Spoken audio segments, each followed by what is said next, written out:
Good morning, ladies and gentlemen. We back.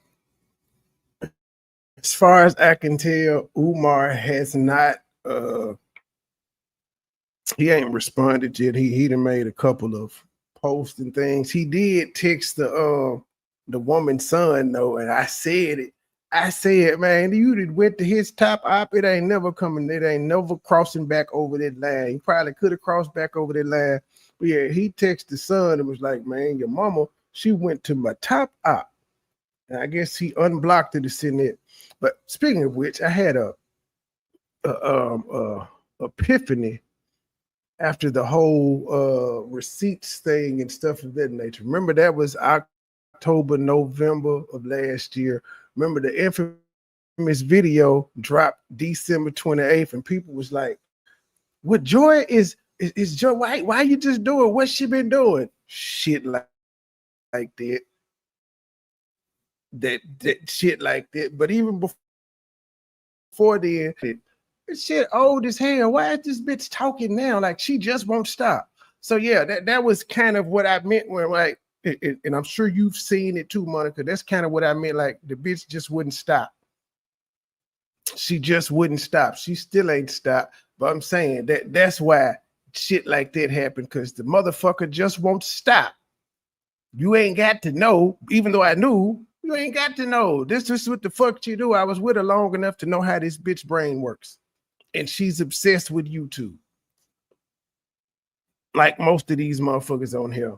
She's obsessed with it. But yeah, I had that little moment. But there, shit like that is why.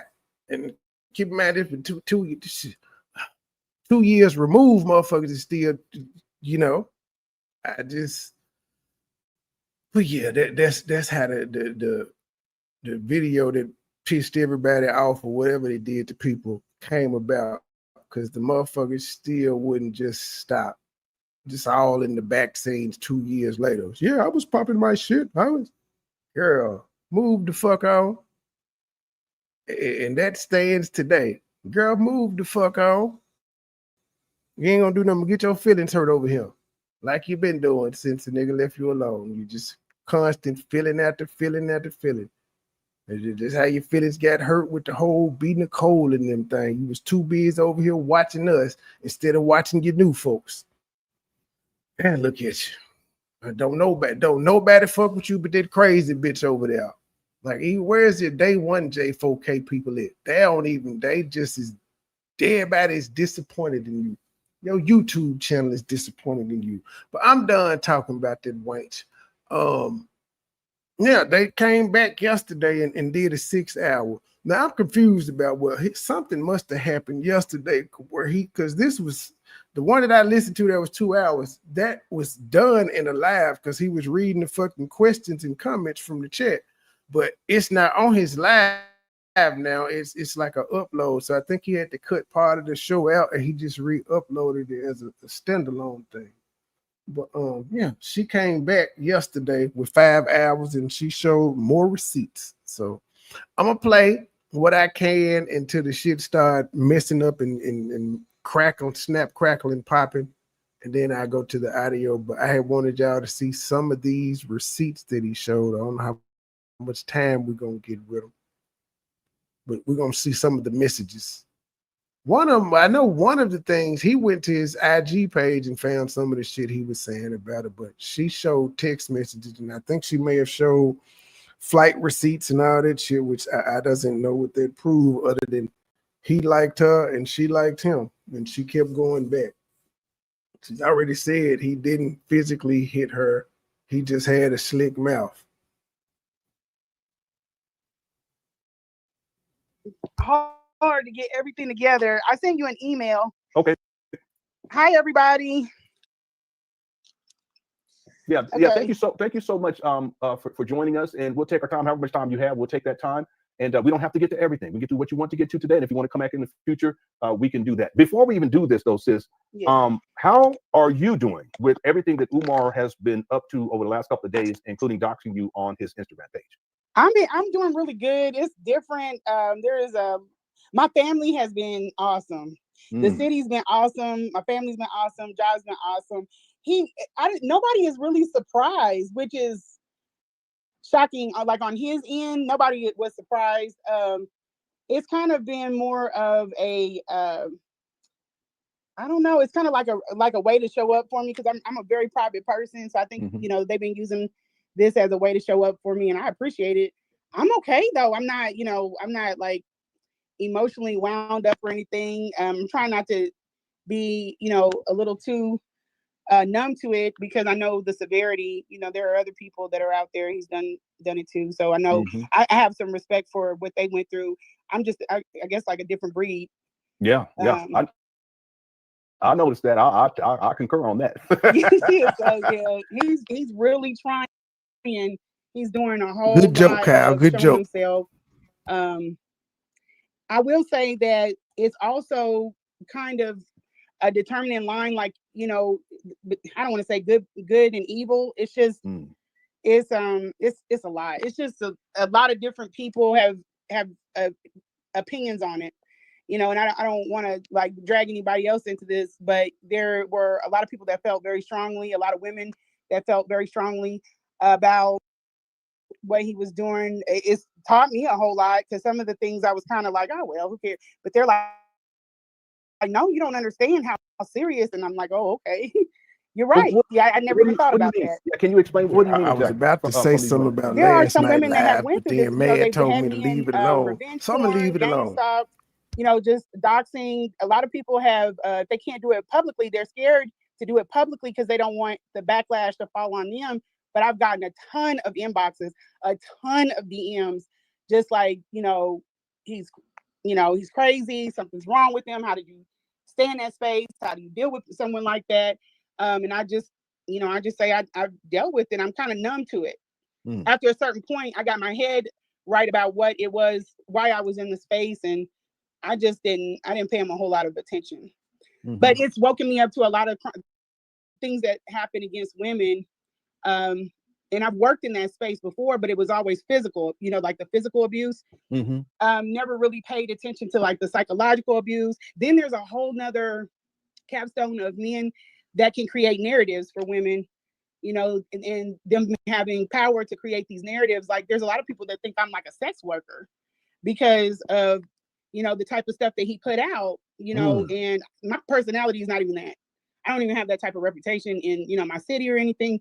But I was like, huh, are they gonna I'm think, sorry, I'm but that's another it's term hoes have started to overuse, psychological abuse.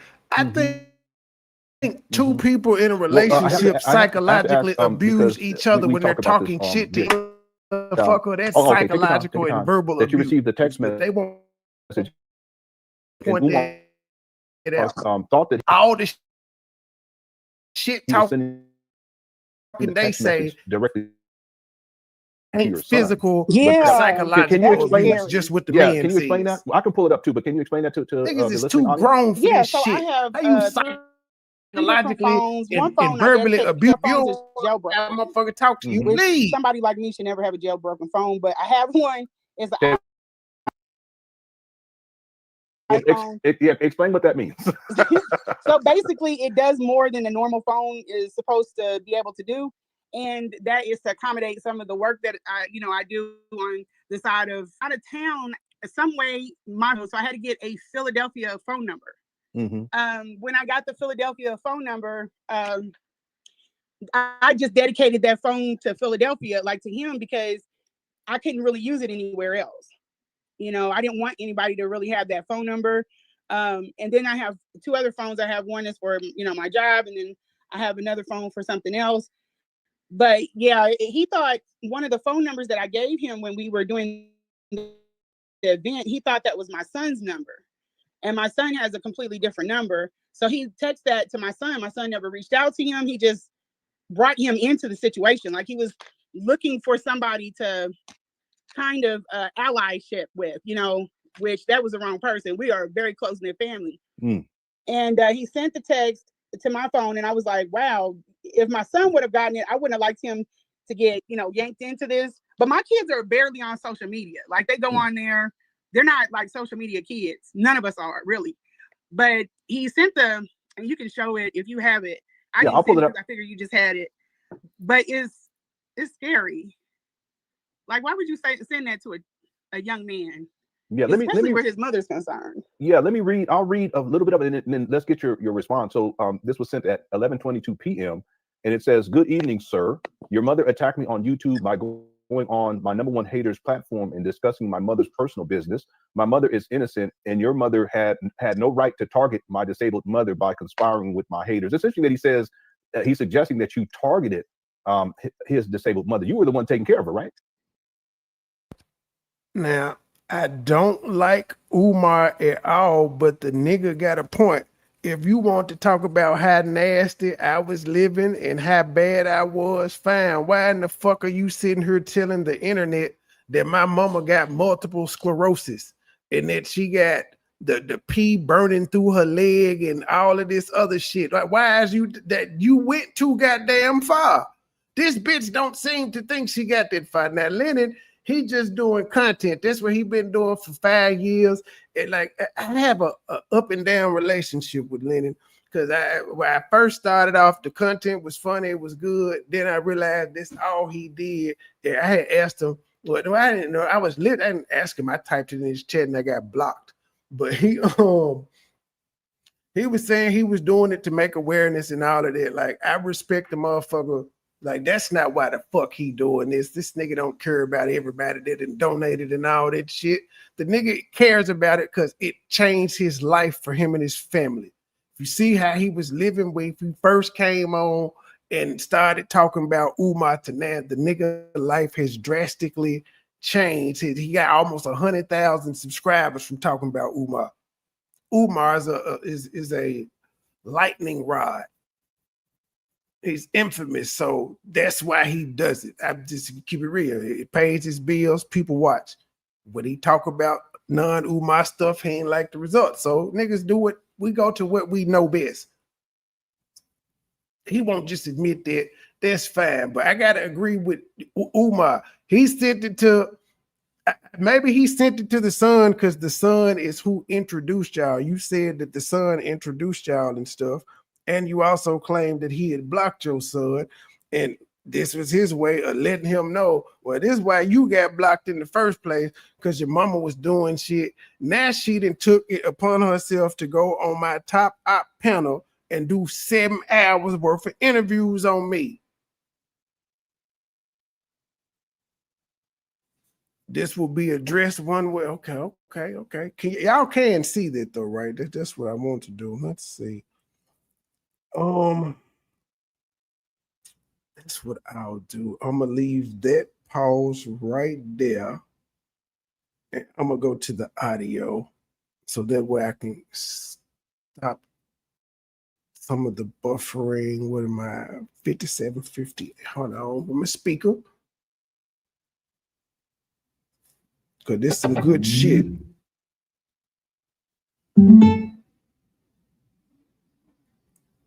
I hate I missed my brother call last night.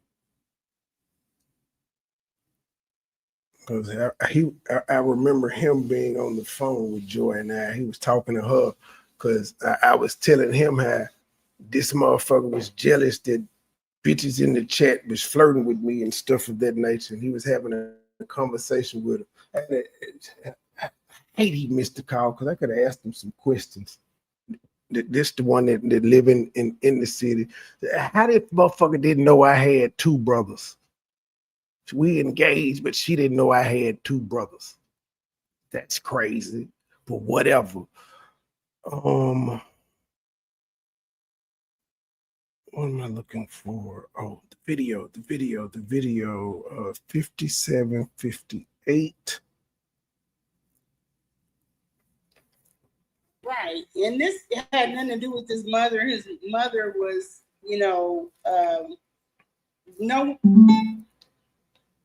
quite the opposite. That she was one of her and the daughter were one of the underlying reasons that I wanted to say something about him. If you notice too, this number is not in this phone anymore. So it's like it took me a while for it to register because, like I told you before, he was sending people into my space, like his supporters. He would have them sending me threatening messages, and I had gotten rid of all of those, but I brought them back up because I forgot that deleted messages, you know, it holds. See, I need to know why he's just started sending threatening messages. Why did you and the nigga break up? Did you break up with him and he started tripping, or did he break up with you and you started tripping? Because for what it sounds like, you sound like you making it seem like y'all stopped talking and then he just started sending people at you. I need to know which one happened, because you said you made sure that you let people know that y'all weren't in no that you ain't want to be seen public with him and all that. So not a lot of people should have known about you. But yeah, so this, I had completely took him out of that phone. I used that phone for something else. So when I got this number, I was like, wait a minute, how did somebody from a 215, how did they get this number? Because this, you know, is used for something else now. And then it was him. But yeah, he's just, you know, something's wrong with this dude. Yeah, it also says I've never had. And you didn't mind something being wrong with this dude while y'all were together. Yeah, and I had to keep referring back to myself. But yeah, when I couldn't put up with my ex anymore, I let her know and I moved on.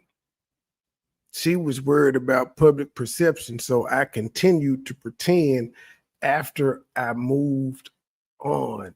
But I did not come out here on a hate campaign, dragging her, talking about her, saying she's this, saying she's that, yada, yada, yada.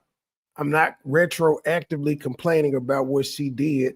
I gave her a chance to fix the behavior that I didn't like. She didn't do it. We parted ways. Case closed. 2 years later, the motherfuckers is still out here losing their goddamn mind trying to get my attention. This shit for a nigga that is the worst person in the world. I feel like Umar Johnson in this thing. I've been casted out as the worst person in the world. Well, okay then, bitch. Why you can't move the fuck on? Why do you keep trying to be linked to me for some odd reason? In the back conversations talking about my mama and brother and shit. This is just fucking ridiculous.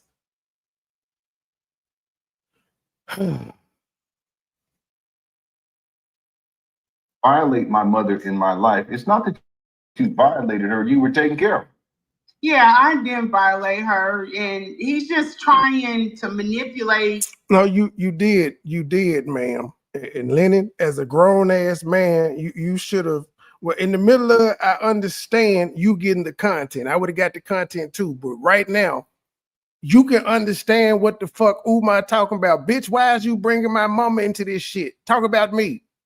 You talking about my mama, and ain't you asking if motherfuckers on the lease, motherfuckers is talking about she on Section 8 in the housing. What Umar, Lennon has already done it, but Lennon didn't know her health condition. They ain't know the woman couldn't walk and all that shit. You told the world this.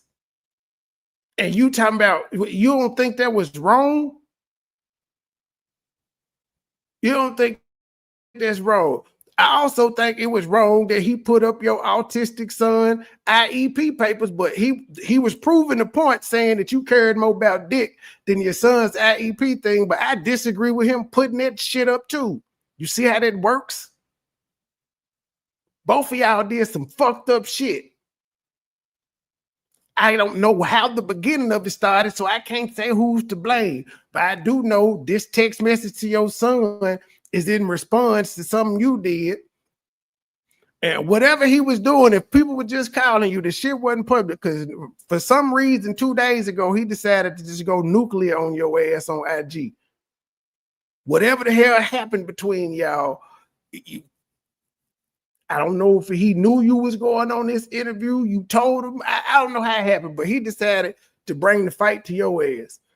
But yeah, you was out of pocket for talking about the man mama. The situation, like the story, so that he can create a narrative. Let's skip that back. I was like, wait a minute, how did somebody from a 215. How did they get this number? Because it's, you know, it's used for something else now. And then it was him. But yeah, he just, you know, something's wrong with this dude. Yeah, it also says, I've never had anyone violate my mother in my life. It's not that you violated her, you were taking care of her. Yeah, I didn't violate her. Lennon, what the fuck? Nigga, you know what he meant by violate her. He meant violate her by talking about her to you, nigga. You supposed to be from California. You don't know. You actually thought this nigga in this text message meant she did something physically to his mama. It's not that you was violating her. You was taking care of her. No, nigga, he meant she violated by disclosing her medical information to the goddamn world. That's why you can't trust these hoes. What is she trying to hide behind anonymity, which he broke. But at the end, all the people are going to talk about is Umar Johnson. Don't nobody know who this bitch is or give a fuck. Everybody just knows his name. And he's just trying to manipulate the situation, like the story, so that he can create a narrative. Yeah. It's like with putting out that my son, and I was trying to get in touch with his teacher so that I could get her just to send a voice clip or something so that people wouldn't think that I skipped an IEP. He's trying to make out like I just shut my son off. Yeah, can you explain? Yeah. But lady, we saw you sent him a picture of the message. You sent him a picture of you holding the letter, and you also typed words at the bottom. So he ain't try to make it seem like shit. He just showed what it was. You text him that. Now he wrote on the side his own narrative saying you missed it because you was too busy chasing dick. Well, you did say in the text message to him that somebody knew your ass was going to be out of town when they scheduled that meeting. So he didn't lie on you. Oh, this is finna be a long, good ass live. Like he's mental, and I'm just gonna let him stack up against him. Because one thing about it, when you have a good reputation, that is really hard to squash. Mm-hmm. I've never missed an IEP with my son. That's one thing. And then the other thing, is that if you never missed it, why do we have a picture of you from his IG where you said that your son was going to stand in for you because you weren't there? How in the fuck? Do y'all see how these motherfuckers don't care about lying? The shit's on his IG.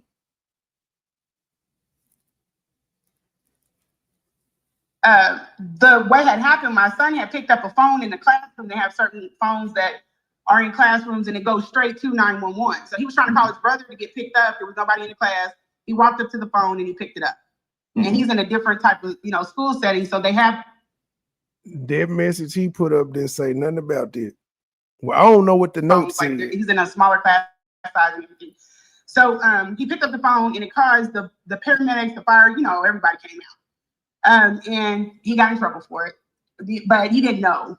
But okay. 150. But you still weren't there to attend to whatever situation it was. Let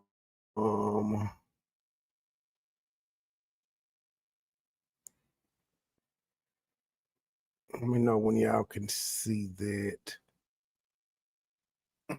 Okay. Now, this is what Umar posted on his thing. Now, this is her showing him the letter that she got. And she's saying, shaking my head, Kobe's going to do his meeting, saying her oldest son is going to sit in the meeting for her. They knew I was out of town from the phone meeting. They knew I was out of town. This is what she's typing Umar, but she's saying Umar lying on her. They knew I was out of town from the phone meeting I had here. So they're allowing him to do it. But Chunk did this on purpose. I know it. How old are you? He's 16, not 8. the one thing he had access to. So she's talking about now in this text message. Again, this is how these hoes be lying. Chunk is her son, the autistic son. Now on this live, she's saying he didn't know what he was doing. He just picked up the phone trying to call his brother, trying to get a ride from home, and it automatically go to 911. This is what she's saying on the live, that he didn't know. But in the text message to Umar, when it happened, Chunk did this on purpose. I know it. She's saying, I know my son called 911 on purpose. He's 16, not 8, and saying the only thing he had access to was the cell phone in the classroom. That's what she typed to Umar, but she's on here telling another story. See, this is where my love-hate relationship comes in with Lenae, because he not being honest. His hatred for Umar and his content won't allow him to at least be honest and be like, wait a minute, we see what you typed. He ain't spinning no goddamn narrative. He didn't ask you to send him that. I don't even know what the letter say. I don't think I can zoom in close enough on the letter. Hopefully they can read it, but he ain't make shit up on you. He wrote his own little narrative over there, but he ain't make shit up. It's in context of everything that you typed. No, wrong spot. Trouble for it. They wanted me to come in, and this situation was not like when he was trying to. He just needed to have somebody come in. They knew that I was out of town. That's why on the letter it was caretaker. Mm-hmm. And went to the school, talked to them. They were like, he doesn't need to pick up that phone anymore. And they swore he knew about it. He said he didn't know about it, but yeah. So he did say he got in trouble for it. But you said they said he knew about it. You saying he said he did now, but you typed in there, he did it on purpose. I know it. So do you believe your son or don't you? Because when you text Umar, when you was texting your dick, you said he needed it on purpose. He did it on purpose. Now, Umar, for the life of me, I guess you figure it's easier, but I for the life of me can't understand why you keep fucking with all these women with these goddamn kids. It ain't just one. These motherfuckers got multiple kids that you fucking. I guess you feel like they easy targets and shit of that nature. I feel you. The single mamas at the schoolhouses do be out. They do outnumber the niggas there, so I get it. But god damn, Umar, you supposed to be Umar. No, he didn't know, right? Yeah, he got. Yeah, well, he didn't get in trouble like that. They just needed to talk to me because the next time it was a suspension. Okay. Because they get fined for sending out, paramedics and fire. So why the fuck did you say he got in trouble if when it was repeated back to you, your response would be, he ain't get in trouble like that? What the fuck are we doing here? This to me, this woman is not credible. She may be saying some true shit, but overall, she's not credible. She's scorned this nigga broke up with her. If they were still together, she would still be sucking this nigga dick, working for his mama for free, and all of the goddamn above. She just wanted to be included. That for no reason. Right, the school picks up a fine. So they gave him the benefit of the doubt. He got in trouble from me, but he didn't get in trouble from the school. Yeah. But the next time, just to make sure, the next time they understood, I would be paying that fine, and he would be some serious Dutch. Yeah. Because that ain't cheap. So what now? Just for clarity, quick question. What she's referring to is that Umar, he spun a whole other narrative about what took place, because it's basically about a phone. What Umar does is he posts this on his Instagram page. So I have it up here. I don't know if you can see it, sis, but let me read what Umar stated here. This again is Umar painting a false narrative. He's known for this because he did the same thing with the conscious stripper. He did the same thing with other women that come out to speak. He didn't paint a false narrative. She was out of town with him sucking dick. She was out of town with him. So him saying she was too busy chasing dick is not wrong, because she said that she had a phone interview with them while she was in Philadelphia. She admits this in the messages.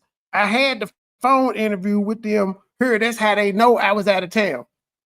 She was out of town chasing dick, so therefore she wasn't able to go to the school and see about it. It was a phone interview that she had. Then she sent her son to go up there and actually do the physical interview. What the fuck are we talking? See, Lennon, this is why I'm saying, bruh, I don't knock the hustle, but nigga, you not keeping it real. Where's the false fucking narrative? She was in Philadelphia on this nigga's nuts instead of at home. Because if she hadn't been in Philadelphia on this nigga nuts, she would have been there. She wasn't there for the phone call. She wasn't there for the letter. Understand then.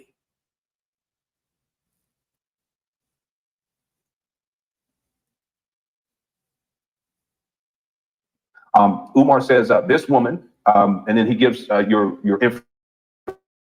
I'm sorry to distract this. If you don't mind, it's okay. It's all right. It's okay. I know, but I know have you to protect me good, but yeah. It's too late. Yeah, if you don't mind, let me just go. I'm going to do that anyway, just because that's how I am. So before we'll come back to it. Let's go back to this right here. And what we can do is this last part. If you can respond, and while you do this, I went in on him on that. I couldn't help it because that is like you come in. I've never contacted, even though I have numbers. I've never contacted anybody about him or about his mother's situation. I never. Motherfucker, you told the whole world. Hold on, let me see. This video, this is the second live. It's currently at 12,000 views. So to about you ain't told nobody about his mama. You told a stranger. And then the other one where he said you manipulated it to taking care of his mama. That's at 5,000. So what do you mean? You told the whole world about his mama. And he told the whole world who the fuck you was. Did them after the fact. I didn't have those phone numbers when I was taking care of her. He just left me there. No, contact person. If he got hemmed up somewhere or something, he got into a car wreck, one time. He never left any emergency contact. I wasn't taking care of her at that time, but still things happen. And I have your mother under my care. If something happens even to her and we can't get in touch with you, there's no contact number. But at any rate, just the fact that he crossed that line and contacted my son, that was too much. I'm confused as to how much she took care of his mom and how long, because she just keeps referencing back to them 5 days that she took care of him. But if you listen to her, if it was the 5 days, that's one thing. But she makes it seem like she did this shit for months. That became her sole job. But then she'll narrow it down to 5 days. This nigga ain't asking the right questions. Said here, I've never had anyone violate my mother. We've already addressed that. Then he says, I'm sorry you're in the middle of this, sir. He's not in the middle of anything. Yeah. Like he doesn't know anything about it. And he does now, but at the time he didn't know anything about what was going on because my kids aren't online. I got different kids. My kids are out fishing and hiking. You said your family was on social media earlier. You said your family is they all on social media. Now your kids, hey, ma'am, you do realize yesterday you told us that your son, the one who ain't on social media, the one who's not on social media, your son, he introduced you to Umar. He was the one that put you and him in the car to go to Nebraska to get Umar. Now all of a sudden he ain't online. But you also told us you ain't want your son to know you was fucking Umar.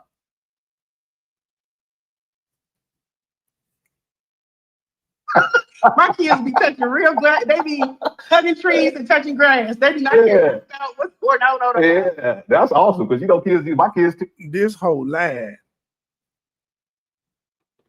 Oh. And even with that, they're on different things. They're not on the social media. Like just when I was telling him, even when we were doing the event, it's kind of hard to.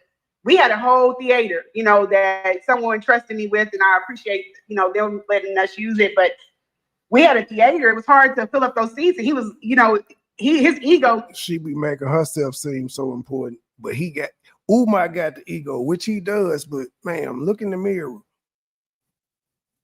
Everything you've said about yourself has been glowing. You got all the contacts. You got friends who done open schools and shit. Yet you ain't fucking with none of them. You fucking with Umar. Like he's just this biggest thing. People didn't know who he was. Oh yeah. Yeah. Yeah, it was like now people didn't know who he was, but you said that when he go out, people recognize him. Even with the hoodies and hats on, people recognized him. But now didn't nobody know who he was. But then you had people at your job who knew who he was. That this shit don't make no sense. She just talking. to give him, kind of like this pitch to try to get it filled up for him. He was really working. Yeah, he really said working for him. Yeah, but he say he the most requested scholar. Well, we're gonna see about that today because the stuff that I sent you, we did a whole lot to try to make that, the best because we took it on. And even though we were just trying to focus on one aspect of his work, I'm sorry, I'm dancing around these chords. But you're fine. Yeah, we did a lot of work trying to get those seats filled up. But yeah, even with that, my kids, they don't come across, and even the fact that that son that he thought he was putting in the middle of something, he's the one who introduced me to Umar. Like his work. See, I'm glad you said that, motherfucker, because I remember shit. And I specifically remember you saying he introduced you to Umar. Now, the only way he would have been able to introduce you to Umar was his use of social motherfucking media. His use of social media so much that y'all were able to go to Nebraska and meet up with this nigga and bring him back to Missouri. Mm-hmm. So he came across it being passed on something else. It was not on the regular platforms.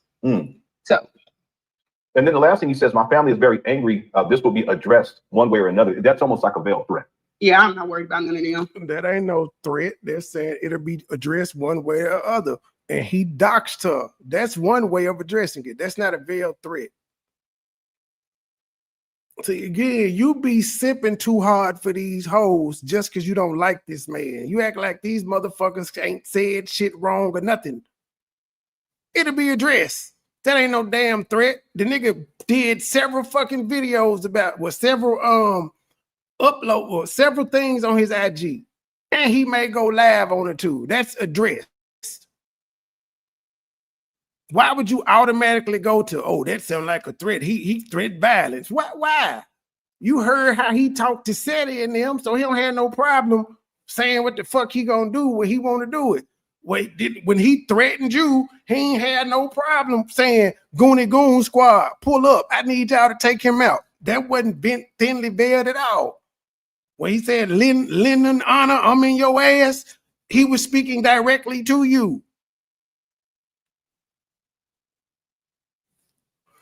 And if they were really all that worried, they'd go see about their mama. Real talk. I said that put that energy into something that's go do some good, because coming this way, you don't want these problems. But yeah, I know that he was trying to, and that's the thing about Umar. Now he don't want these problems, but she was said right here. I was scared and I was out of town and I didn't know and in it.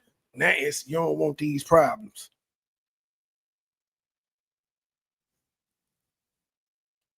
Make out like he has a whole force behind him, and even if he did.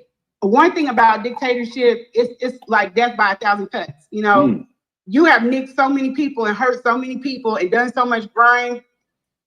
People hold that resentment, it's and when grimy, not grind. Take a knee, that's when they're going to dogpile you. And he has hurt a lot of people and done a lot of evil, so that's why he stays in drama.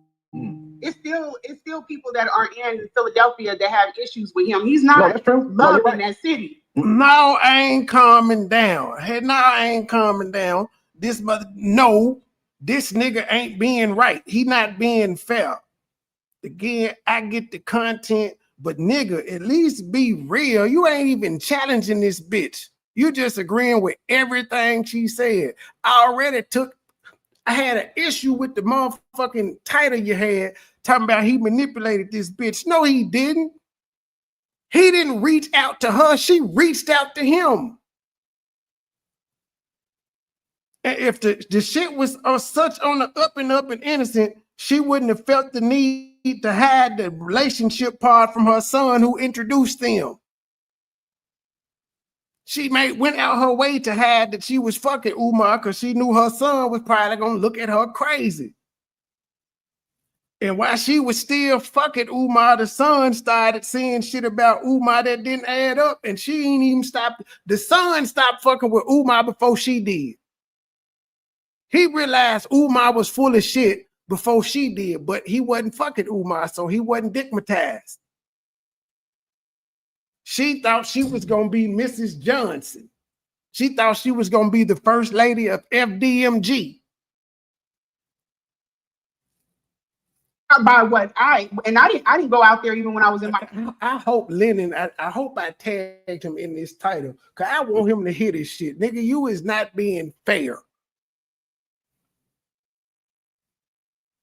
Oh, I wasn't going around, trying to like tell people that. And unblock me, nigga. I wasn't disrespectful. I just asked you how long you were gonna talk about this nigga. Here with he's not a flex. And I remember you got upset, and I think you struck the cartoon nigga that did the cartoons because he was rocking with you, and he just decided he was like, well, shit, you be fucking with Umar, I'm gonna fuck with you and Umar. He just started putting a whole bunch of motherfuckers in cartoons together. Lennon didn't like it. If he did one cartoon, he didn't like it.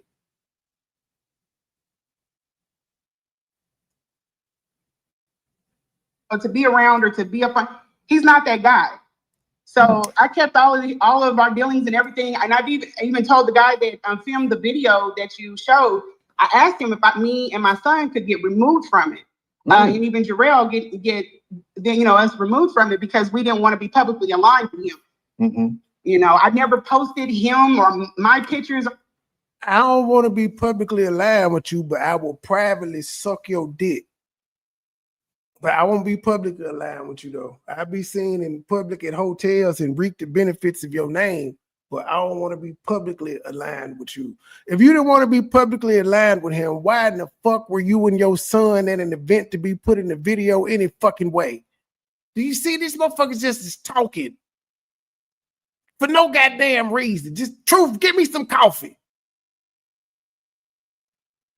After, we did the event, that event was one of many that was supposed to take place. That was one of the conditions of us working with Jarrell's father. We were trying to offer kind of like how Umar is working as an adult. He's running around the world speaking. We were trying to create events so this little boy, this 12-year-old, would have a platform of his own. And then we were going to, do the events before the tragedy hit. So it was going to be Umar and then, a few other people behind him that were lined up to do events. But after that tragedy, it kind of halted everything. So I wanted to speak on that. But yeah, his family being upset. And the tragedy came and you didn't want to be publicly aligned with him, but you was privately behind the scenes sending him information. I need some coffee. 12 sugars, 15 creamers, because I like my coffee white.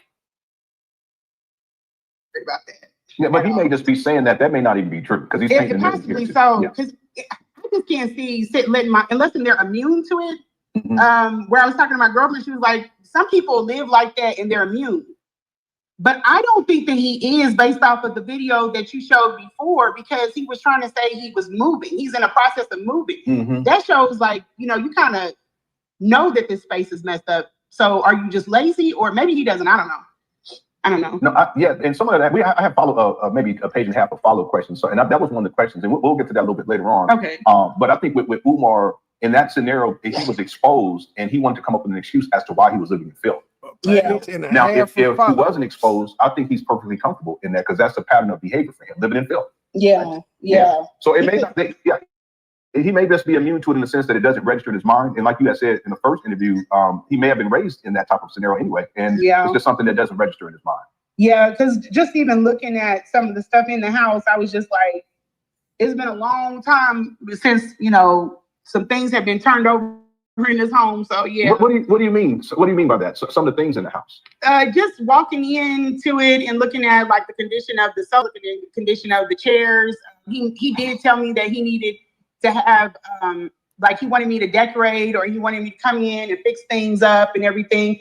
And I'm like, hey, that's my thing. you just met the nigga and you was all gung ho to do it. Being a mother of two. Like I was on it. So he kind of sets you up with these false narratives, and you're not understanding that it's really him trying to protect himself. You're actually thinking that he's really interested in doing these things. He just wanted to make out like he was aware that the house was bad, it had issues, and he was willing to change it, or he just didn't have anybody to change it. Did he tell you anything about the condition of the house before you got there? He said, and your ass was dumb enough to believe that he needed you to pick furniture. He couldn't pick furniture himself. You honestly believe that this grown man, now you said he had the refrigerator stocked, too much food, too much chili powder, just a whole abundance of shit, like he coupon. So he could do that, but he couldn't buy furniture. Oh, you just say you felt special. You thought the Prince of Pan-Africanism wanted your ass. He did. For them few times he skeeted in you. People think he's a hoarder. Like, what do you mean? Can explain that? What was the context? Were you guys texting or you were talking? No, we were on the phone. We had a really long phone conversation before I actually got out there. He was trying to prepare me. And honestly, I was in a mind frame that I don't judge. Like, I went into space. I've had to go out of town to get women out of bad situations.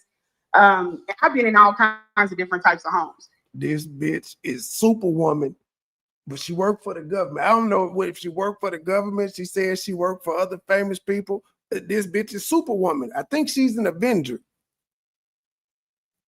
I don't pass any judgment. But so I was prepared to see something, that he lived different. I didn't prepare for it to be what I saw. And like he wanted to talk about, and I think that's when he was trying to cover up for himself, like, oh, there's no woman. I need somebody here that's going to be able to do that. So if you're a woman and you're going into that space with the idea, okay, this is a bachelor. He's gonna live like a bachelor. He's gonna be eating out of the ice cream bowls and stuff like that. I understand. But that's actually how bachelors live, though. That's how bachelors live. It's just them. Yeah, they had a one bowl, the one spoon, the one cup. It's just them. What it was. This is like what you said, it's swallowed. Yeah. This is like you're not paying attention to cleanliness at all. This is not him knocking over something and spilling a little something in the fridge. That fridge needed to be thrown out. It could not. You can't do anything else with that. So now, according to her, they met November of 2023, I think she said, and they stopped talking June of 2025. And she said she went out there like 7 times. It's not counting how many times he may have went there, but she got at least 7 times. But she knew he wasn't shit. Some of these stories she said, and off top, she knew he wasn't shit, but she kept texting freaky shit. She kept going out there doing freak offs. She kept healthcare, and she kept helping set up meetings and book clubs and all of it, and fitness activities and paint days. She just was taking part of all of it, but she knew he wasn't shit, and she didn't want to be publicly aligned with him. He told you specifically that people. Did he say who thought that he was a hoarder? Or he just said people think that I'm a hoarder. Yeah, he just said generally people think he's a hoarder. So there's a lot of there's just a lot of piles of stuff. I can't put. She probably could have been special. That's why I need to know what the fuck happened to make them stop. Now she said he know what happened, but she wasn't specific. And he ain't addressed it neither, other than he just saying that she's a COINTELPRO. I think she did say she had some FBI.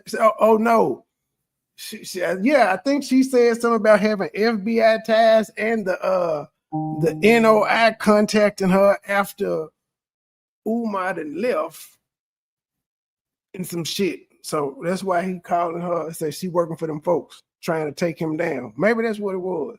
He got paranoid with her. She got all the connections. On anybody's stuff just by eyeballing it, but just in there's just a whole lot of stuff. Like there's piles and piles, like he has it piled. And a lot of that could have been alleviated if he just bought like shelving and put the stuff away. It's like sitting there stacked, like just sitting there and stacked, like it's not tended to. It's left. Basically, how you were saying, or how I was saying before, where he doesn't deal with things, he just basically. Then also, she said last night she couldn't be in the house like that. She couldn't lay in his room, but she also had time to take 16 bowls and condense it down to 4.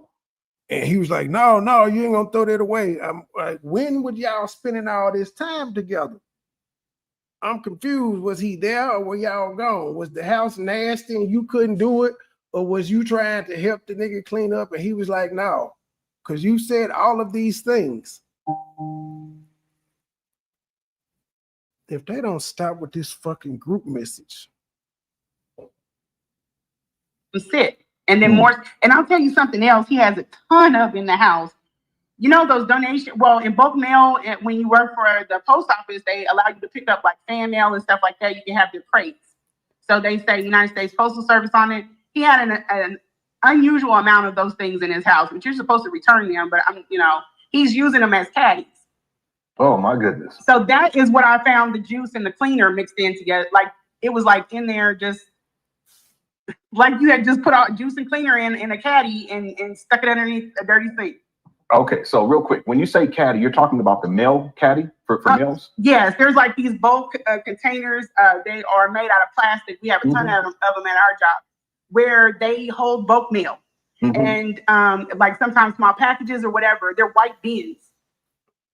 And they say United States Postal Service. It tells you to return it upon, and he's using them as caddies, as in like totes, like what we would have, which you said your wife keeps her spring clothes in or winter clothes. Yeah, he's using it as totes. So he ain't trying to buy none from Walmart. He just no.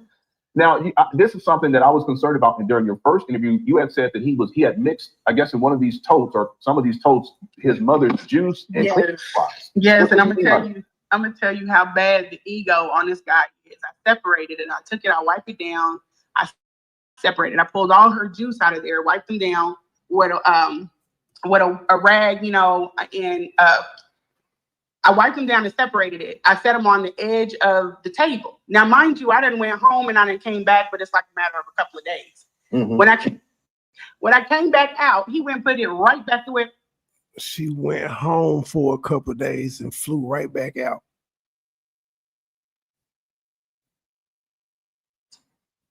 Like, no, you don't change anything in here. So you thought you was gonna get the house together, girl. You thought you was gonna come in and clean up for your man. My family and all the in this damn group message. And honestly, that wasn't last night. I wasn't trying to come into his space and try to take over. I was trying to do right. And he's like, his ego won't allow that to happen. Yeah, but in my mind, I would think that if he cared about his mother, he wouldn't want to mix her juice with cleaning supplies in a one of those totes or whatever. Right. Lenae and common sense to tell you if the grocery store doesn't stock it like that, then it's not supposed to be like that. If anything, if that let's say the bathroom cleaner has spilled on top of her juice, it's a chance for cross-contamination. But he didn't. I mean, he's like, he didn't care. It's all jumbled up underneath the sink. But why would he have filthy? Why would he have? Yeah, but why would he have the juice under the sink? I don't know. And that's the way it is all over the house. He told me. He texted me, and I'll send that in. This is why I need to just send you all of our texts, because he said, "Oh, I left some grape juice in the bathroom, or some grapefruit juice in the bathroom. Can you get it and put it in the refrigerator?" Absolutely not. Nope. It went right into the trash. What in the world? Yeah. See, that's what he texted me. He remembered it. So he was like, "I left some grapefruit juice in the bathroom. Can you put it in the fridge, or can you get it and put it in the fridge? You can give that to her, or get it and put it in the fridge." And I was like, "Yeah, no, it's been in the bathroom. It doesn't go back anywhere else but in the trash." Okay, real quick. There's two things. One, the bathroom, but the other thing is is the mother in a position where she could actually get the juice out of the under the sink, from under the sink? She does not leave. She's not mobile, so she's non-ambulatory, so she does not walk. She can scoot a little. And she doesn't think she violated by talking about his mama. Now, she goes on to say, he said she the only one that had been close to my mama and all of that. So he trusted you with his mama and to be around her. And this is how you repay him. But she's not moving. Okay. She's not like touring around the house on her own. Okay, you know I just want to. Yeah, the reason I'm asking, and I know that she's disabled, and I know that, and wheelchair and all that stuff. The reason I'm asking is because that would, if she was able to get to that, you know, the juice, and let's say for whatever reason she picks up some cleaner and then drinks it, that would be a serious problem. Yes. Or anyone else that's just not thinking, got a hold to it in a hurry, trying to hurry. Because when you're trying to, you get through changing her, you're trying to, you know, do anything else, it's, you know, you're kind of moving around. So if anybody else, like another care person, wasn't in that same mind, they could have grabbed it, and it's too many chances for cross contamination. Yeah. Or it was an odd place to put it. It's like detergent, washing detergent in there. It was like all kinds of stuff in there. Was there anything else you saw in the house that just was totally misplaced, should not have been there, or was mixed up with other things that they should have been mixed up with? Everything. He the situation with her clothing and like the bedding, it was just like it was every which way. Everything's in bags. Like I told you, it's kind of like this, you're living inside of a storage unit. If you needed, if she like had an accident and she needed another nightgown, you could go to certain places to find that. But if she needed a short sleeve shirt, because she usually wore the nightgown and then a shirt on top of it because she could get cold. If you're looking for that shirt, you got to figure it out of all of these clear bags of clothes, you know? And so that was one thing. Her checks were clear across the room. So, you know, you had to make sure you definitely got everything together when you're trying to take care of it. You got to get it before, and then you go and get her, which is something that I didn't know until I had my first change, you know? Yeah. And then it's just like that everywhere. It's just odd. Like there's the water's under the table, and it's stacked up, but it's also tea in there. I'm trying to think of everything. He's also gotten packages, like he's got like an overhaul of packages that he hasn't went through his mail. He's just ordering stuff. He hasn't opened it up. He's going through that kind of like that ritual of opening the door, shutting off the light, open the door, and you literally have a very new Ring camera here that you just have not installed. You know, you're up here making memes about people that's evil, and you could have took that time and put your meme camera or your Ring camera together and put it at the door. You know, it's just his time is not, you can really. He doesn't make those memes. Somebody on his team does. Not time used properly. He's got dental stuff in the kitchen. The kitchen table is just like an array of stuff. What do you mean dental stuff? Like dental stuff, like dental hygiene stuff that you do your teeth with, like the floss water thing that you spray in your mouth to knock the plaque out. Yeah, the water pit. And then this stuff is all lined up from the floor all the way up. He's got you got to go into the closet where we were talking about. This might be the closet that he's filming from. He has a back area. It's not a room. It's kind of like an indention. I just want y'all to keep in mind, this lady saying she had a bad experience with Umar. Something happened, and instead of going on about her way, she said she wanted to get back in so she could get some evidence and proof and expose him. She didn't just go on about her business. She said that she went undercover. She pretended with this nigga with the sole intent of coming out and doing what the fuck she's doing right now. Now, I'm here for the content, but this shit ain't right. Her motives weren't right. Clearly, she's scorned this nigga broke up with her. I bet if we hear from him, or if we listen to her talk long enough, it may come out that he just broke up with her and she couldn't take it. Where there is a deep freezer back there, and then there is the pots and pans. And the pots and pans, this is strange. The pots and pans are inside of a box. So he doesn't want you to clean them and put them down in the stove, or put them on the stove so they're easily accessible. They're all the way in the back room inside of a cardboard box. And when you say the back room on the first, you're talking on the second floor? This is on the first floor. Okay, so I'm thinking about the layout. Yeah, go all the way to the back door. Okay. And on the back This would be on the right side before you go out into the back patio. And that's a damn shame. You know the layout of this man's mama's house like that. This nigga is able to remember the floor plans. He studied it and looked at it so much. He called himself an expert on anything Umar Johnson. Yes. So this is a door that goes out to that back patio. Mm-hmm. It's almost kind of like I would call it a pantry, because there's like an option of storage, and there's a broom closet. The brooms are not in the closet. The mops, the brooms, they're all just out, and they're everywhere. I don't know what it is in that broom closet. So I was kind of respecting his space. I wasn't like going through everything. But as I'm looking for things, I'm bumping into these things. Mm-hmm. So so there's a room back there that could be a pantry if he added shelving, and there's that sliding door. These sliding doors are all over the house. Some rooms have them, some rooms don't. The bathroom has one. That back pantry has one. I believe that the ancestral room had one, if I'm not mistaken, and I think his room has one. Mm-hmm. So they're not like open and closed. But yeah, it's just stuff all over the house. And then in the hallway upstairs, he has these long totes. They're very long, and they're used for utility. They have clothes, I guess, in them, but they're very long black totes. The kind of stuff you would put in a garage, but they're stacked. They're like stacked like 6 high, and there's clothes all over them.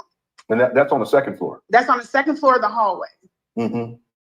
So even when you walk straight into the house, her wheelchair's there, but there's winter coats and bags of clothes, and it's just nothing it's like no formality to the house. It's just wherever it drops, it drops. Mm-hmm. And then you have the condition of it, so you got that. So he has her area in what would be a living room. So she's in the living room area, but it's a very thin like structure to the townhome. It's almost like those brownstones, but like the road townhomes. Okay, can we go to the bathroom? Because this is a question that I'd asked. I want to ask. So, the bathroom. There's one bathroom that's upstairs, correct? Yes. Okay. While you were there, did you use that bathroom? Yeah, that's the whole. Yeah, it's a nice size. I'd be very happy at that bathroom. Okay. So, when you went into that bathroom, did you see anything up against the wall? Like, he has fabric that he does in the live streams. Did you see any of that? No, that wasn't there. But the bathroom, when you walk in, you have the sliding doors, but he always keeps those open. Then you have the bathtub. There's the shower curtain there. There's dye, like hair dye, splattered everywhere. I don't know what that's all about. But what you mean, black hair dye? Yeah, he dyes. He dyes the heck out of himself. So he then you have sit chairs that are up. So what the fuck do you mean you don't know what that's about? Nigga, he dye his beard. That's what it's about. I don't know what it's about. He dies, guys. He dies. She's so happy to be getting some attention and thinking she getting some get back. Oh, there's like 3 of them. And those are like what you would put in a tub for an elderly person. That man don't give a fuck. He just simply showed this bitch was on my dick. She's mad that I won't let her suck my dick no more. She mad that I'm not fucking her no more. That's all he said and moved on. I'm hoping he come do it live though. I'm looking. Why does he have 3 of them? Yeah, he's got 3 of them. The bathrooms are pretty good size. Mm-hmm. But why 3 though? Maximus. He's just a maximal liver. Everything is extra. It's like extra everything. And it doesn't make sense either because, like you said, the mother can't go upstairs anyway. So what is he using those to sit in? I don't get it. It's just weird. I'm sorry. So when you're going through, you pass by the tub. You said there's a tub. There's the shower curtain, and then what's next? Yeah, so you go down a little bit. He's got a space between the tub and, just to give you an idea, and the bathroom sinks. He could fit a nice credenza. I mean, like a nice size credenza. And then you have the sink. You have the mirror, but it's just a mirror planted. There's no medicine cabinet there. Then you walk a little bit more, and there's the toilet. There's a window above the toilet.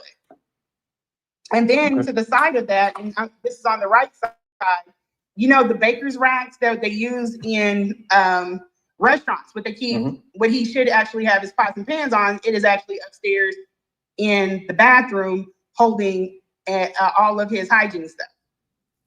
That's weird. Yeah, and then on the floor underneath that, he has more cleaner, a lot of toilet brushes, a lot of plungers, a lot of them. Yeah, and you said that he tends to buy things. I don't mean to say it this way, but buy things in bulk. He'll buy a whole bunch of things that he doesn't necessarily need at that time. Yeah. It's really conducive, like, to people that don't know what they're doing. Like, you know. So he buy cleaner, he just don't use it. Well, no, she ain't saying well, she did say she said it's junk. It's the difference between junky and nasty. But she did say the refrigerator hadn't been cleaned in I don't know how long. But he got to clean it though. You know what they are doing, but they went to someone's house and they've seen they've had it, so they buy it. They don't buy it with a purpose. So they overbuy. So that's how the entire house is. It's like somebody told him he needed a white noise machine. I don't know how he's a psychologist and doesn't know what that is, but it's a machine you plug in the wall, it plays white noise and it drowns out, you know, so if you're having a session, people can't hear what you're talking about. And he didn't know what it was. And I was like, well, if you instead of talking in the bathroom all the time, you could just buy those and set them up around the house. And I sent him that. And then he had never heard it. That threw me because I didn't know why he never heard it. But it just, I don't know. It's a lot. So much. So if you don't mind, we'll come back because I have questions that people sent me. We'll come back to those questions. But I want to go back to what he posted on his Instagram page, and he attempted to paint a narrative. I want to read that, and then if you explained it already, but this is dealing with the phone that your son. Yeah, you there? Yes, I'm here. I'm here. Okay. Yes, I'll pull it up. Let me go ahead. Yeah, I can hear you. Yeah. Okay, can you hear me? Sorry. Yeah, we have some technical difficulty. Y'all just hold on just a moment.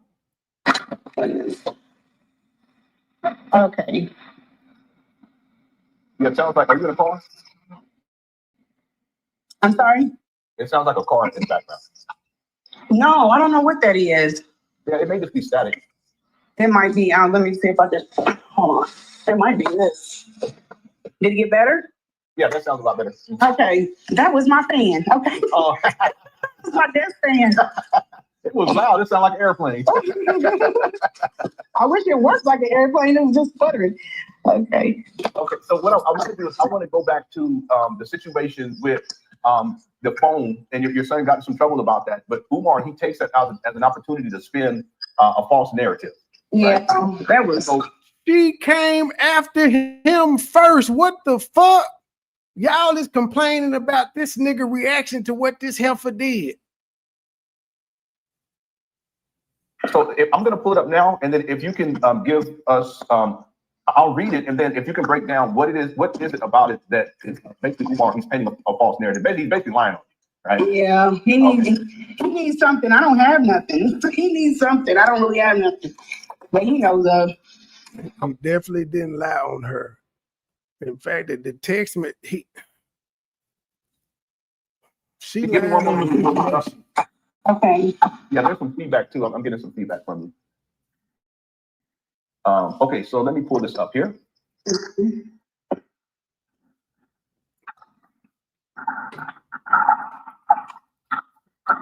All right. It's not showing. It's not populating here for some reason. Let me do it this way.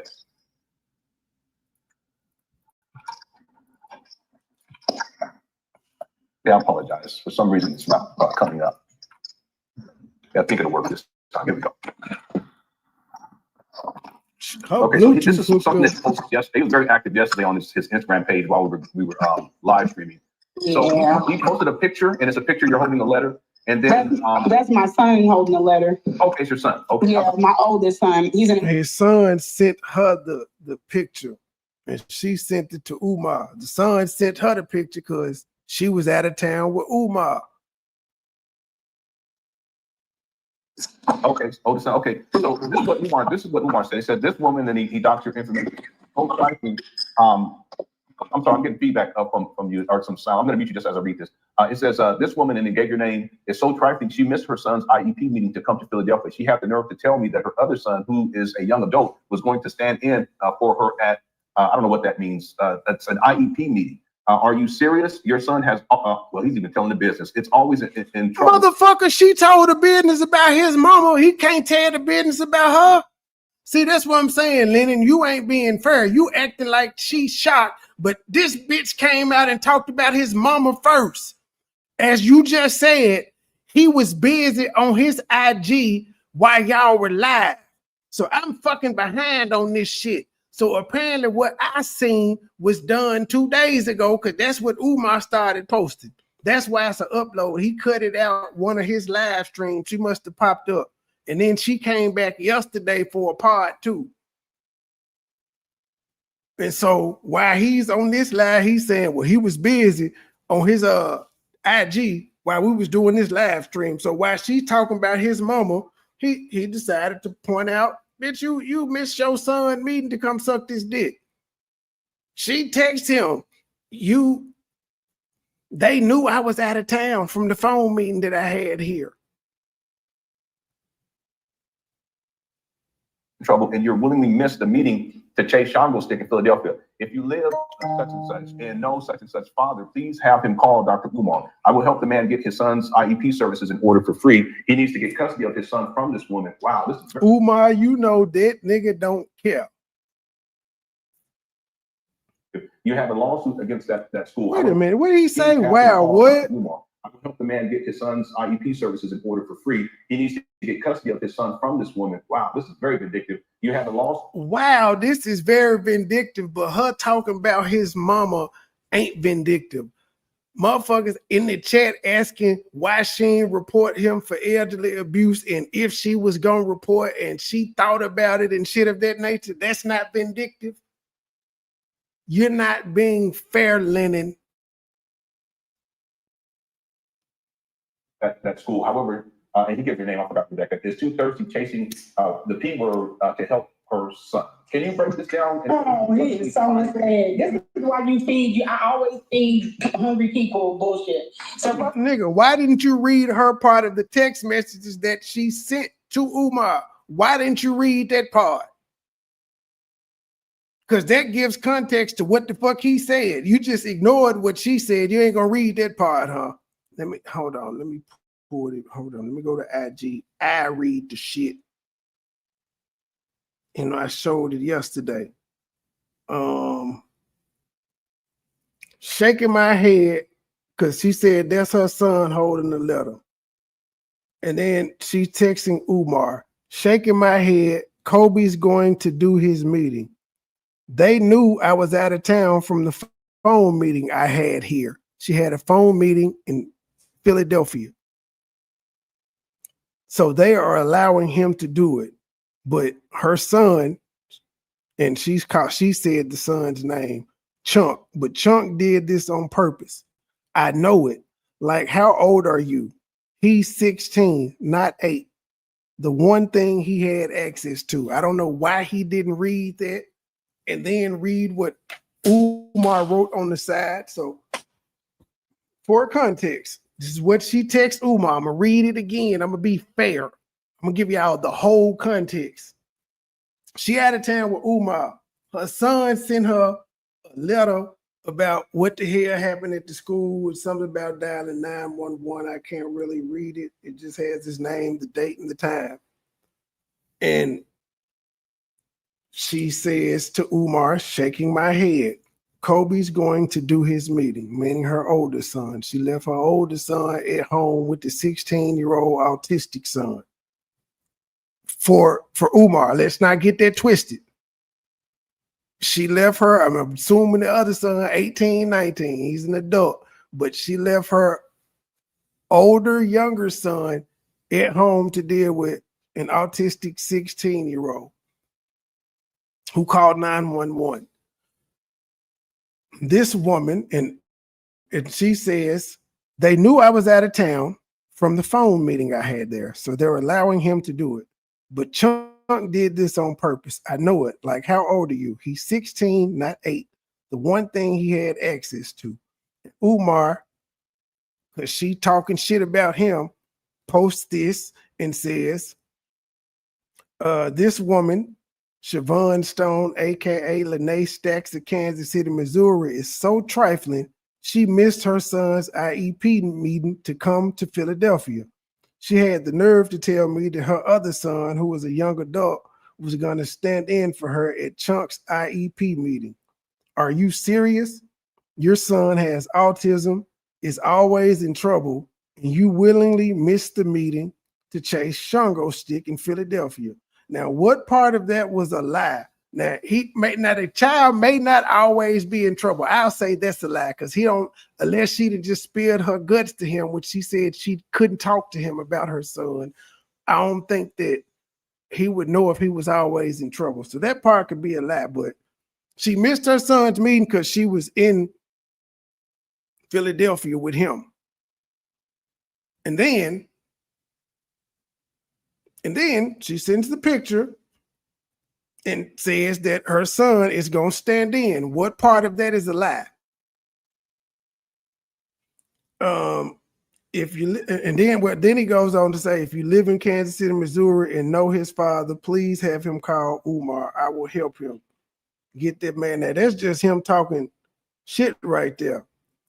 And then he said, however, he said, you have a lawsuit against that school. And then he said, however, Siobhan is too thirsty chasing pennies to help her son. Where's the lie? I just say, where is the lie? Based on her saying that they already knew I was out of town. And if you already had one meeting with them and they knew you was out of town, was he in trouble for that meeting? Which maybe that's why Umar said he always in trouble. Because you had a phone meeting for something else, and then this happened with the phone 911 being called. That's a separate incident. So 2 incidents happened. One you had over the phone, which probably was just a meeting, I guess. Maybe they just was calling and giving you his plan. And I've sat around females and heard those phone calls. I don't know how y'all do this shit. So it could have been one of those, but in the interim, he called 911 and you weren't there. You were in Philadelphia sucking dick. And I think this lady got to be like late 40s, early 50s, because one of them pictures he got of her, the grays is graying. Let me see if I can find the picture and put it up maybe as an overlay. I'll try to do that while I'm playing this stuff. We don't have a lawsuit with the school district. That's first. No, he was saying you could have a lawsuit with he was saying because of the actions that they took, you could have a lawsuit with the school district. He wasn't saying y'all had one. He was saying you could. Her at, I don't know what that means. It's an IEP meeting. Are you serious? Your son has, well, he's even telling the business. It's always in trouble. It's always in trouble, and you're willingly miss the meeting to chase Shango Stick in Philadelphia. If you live such and such and know such and such father, please have him call Dr. Umar. I will help the man get his son's IEP services in order for free. He needs to get custody of his son from this woman. Wow, this is very vindictive. You have a lawsuit against that school. However, and he gives your name, I forgot Rebecca, is too thirsty chasing the P word to help her son. Can you break this down? Oh, he is so misled. This is why I always feed hungry people bullshit. So first of all, we don't have a lawsuit with the school district. That's first. Second of all, there's not going to be any custody because me and my kids probably get along tremendously. But we had some disagreements when I first met him about how to handle. Okay, I call bullshit. If you and your son's daddy get along tremendously, why in the fuck did your son have to stand in instead of the boy's father going up there to handle the situation because you were out of town? If y'all get along tremendously, these hoes just be lying. So the baby daddy there, he ain't got no break. Working great relationship in his child life. You sent your son, who's not the parent or guardian. You ain't send the dad. The dad that you think that would be something he ain't had to volunteering for that. I got it. Nope. We don't see you texting Kobe, call your daddy, call his daddy. We didn't see any of that. But y'all get along beautifully though. And again, you started this shit. He posted this shit, so we know where it started. Umar started fucking with her publicly on his IG while her and Lenae were live 2 days ago talking about him. But his response is wrong. Which is part of co-parenting. He would know that if he did that. And the thing about it was I never missed an IEP meeting. That's why we were kind of trying to get the teacher involved. He knew about my son's situation, and he never once, and I sent you all of our texts, he never wanted to talk. Hold on, y'all. I'm trying to talk about it. This is your expertise. I'm trying to upload the picture, so you gotta hold on for a second. He never wanted to talk about her son, yet she felt comfortable enough to text him the letter and say he did it on purpose, but he ain't never wanted to talk about it. This shit is wild. Hold on, y'all. Give me about 35 to 40 seconds.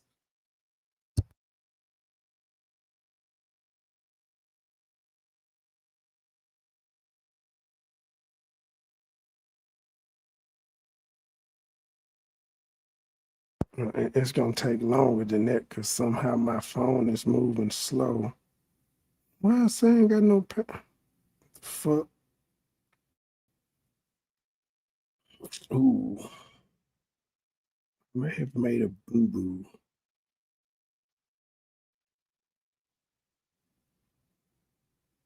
It's taking too long to upload. Should I email it to myself? No, that's gonna take too long.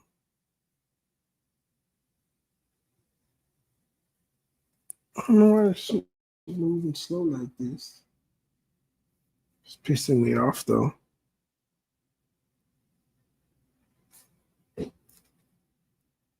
How y'all doing this morning?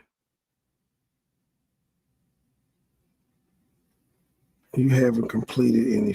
I guess I did delete. What the fuck? StreamYards is tripping. It's not even recognizing me. It's not even showing me the live stream I'm in right now, which is asinine. Hold on. Let me see how else I can send this motherfucker to myself. So I will have to email it. I want y'all to see this here picture.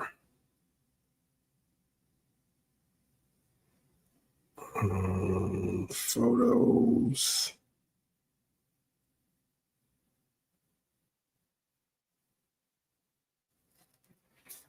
All right, I can play. All right, until I get it up, if you're a mechanic and me and you are, laying together, it's only right I'm gonna bring up the check engine light is on. But we use other sources because my son has already seen someone that's reputable. Mm-hmm. So I just stopped bringing him into the. So if your son was already seeing somebody reputable, why the fuck did you need Umar to talk about him anyway? Anyway, and his methods were not effective from his lectures. So. How you know his ways weren't effective? Oh, you applied what you heard from his lectures. So you never, every time you tried to bring it up, he didn't want to talk about it. So you just applied what you heard at the lectures and it ain't work. So you stopped talking about it. But your son already had somebody reputable before you met Umar. And I don't know when you when you applied what you heard from the lectures, but whatever. None of this shit makes sense. So I just stopped bringing him into the space anyway, and his methods were not effective from his lectures. You know, so I decided not to use him. I think really what he wanted was to get at my kid's father. He wanted to make this something that it's not going to turn into. You know, real is just what it is. What it is. Yeah, it's almost as if he was just talking shit. That was 2 days ago. He ain't mentioned you since then. Even though he said it was gonna be alive, he ain't mentioned you. He been showing random text messages from motherfuckers wishing him support and asking questions. Assume that somehow your son's father would have already has many issues with you, so that if he was able to contact your father, that he would become an ally against you. Yeah, it ain't gonna happen. I mean, he's a business owner. He's a dope guy. We get into. We have not even co-parenting in 2 different homes. But my son was actually just getting into it. But the $1 million question is, where was this nigga when your son got in trouble and the meeting had to take place and you sent your son? Where was the daddy? There. That's why I was in Philly and he was here. My ex was on a trip. So when he come back in, he was going to take my son. But Umar doesn't know any of this because I don't talk to Umar. He doesn't have any of my business. I'm so in love with him, but he doesn't know anything that's going on that's verifiable in my life. And so I didn't tell him because I know his temperament. I know his type of people. I've been in his comment sections on his page. I know what you attract. I know what you like. I did do a meeting at his table while he was getting ready. I think he was going out of town somewhere meeting. I was calling around trying to get something coordinated with the teachers. And he was the only thing he did interject was something we already knew. Mm-hmm. You know, and I talked muffled. I didn't hey, I got him here. So he interjected some, even though he never interjected. He never helped. He never had nothing to say about your son. But one time, well, if he did it one time, you can't say never. But you people don't know what words mean. Listen to this, none of that. I kept him completely out of everything. And I think that probably bothered him. Mm-hmm. But he's good. I've never missed a meeting. I've never missed anything where it comes to my son. You didn't keep him out of everything because, lady, we specifically see a fucking picture of you sent him of the letter. He ain't need to know that. He ain't need to know your son was standing in. That was you sharing shit, but you kept him out of stuff. And now I guess she acting like she gaslit the nigga. His battle, that's what he went to school for. Why would you shame him? Why would you shame me? And then you want to sit up there and talk about your ear for bitch, the same reason you shamed his motherfucking mama. What the fuck? How the fuck you get to talk about his mama, but he can't talk about your goddamn child? Y'all hoes is crazy. He wasn't saying shit before you went on Lenae channel, ma'am. This is another picture that she put. She want Umar bad. This the picture I was talking about with the gray hairs and shit. Y'all have to zoom in and see. I can't understand her shape right now because it was another picture where she had some ass. The little ass was poking. She was sitting on the sink. But there unless he got it covered, but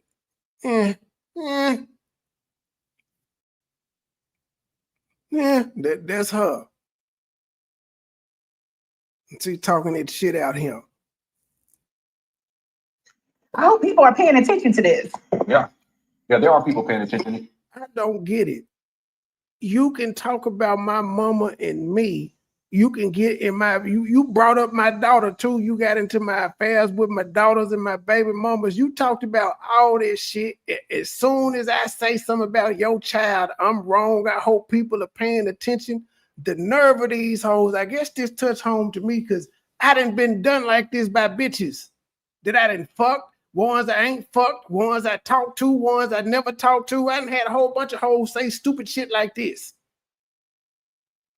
instead of just going on about their goddamn business. And then when a nigga respond back, how could you do that? How you did it first? Proudly.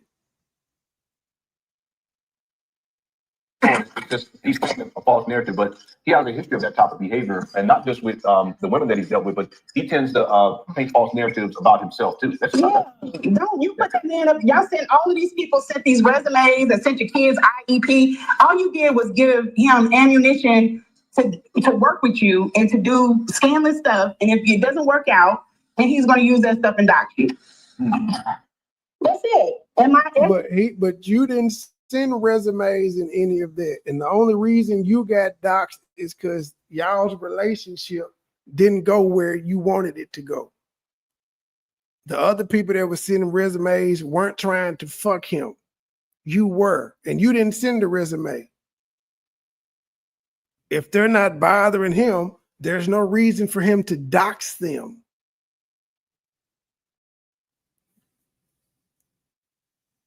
Mad, and I'm 1,000 times sorry that I even put him, because he doesn't particularly care for Umar. But I was like, come on, we done tried, we done took him to the fort, we took him up to the army, we took him everywhere to try to, get him someone to talk to. I'm very proactive in his care and stuff. And he didn't want to open up, so we tried this because I thought, he was.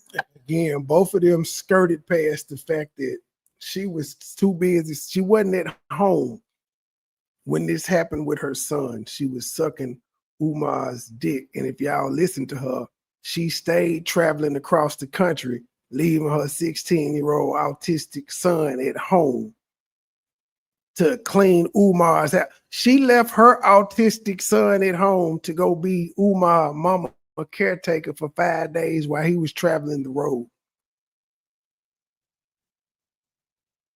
But Umar spun a bad narrative after she attacked him. Nah, he just called a thing a thing.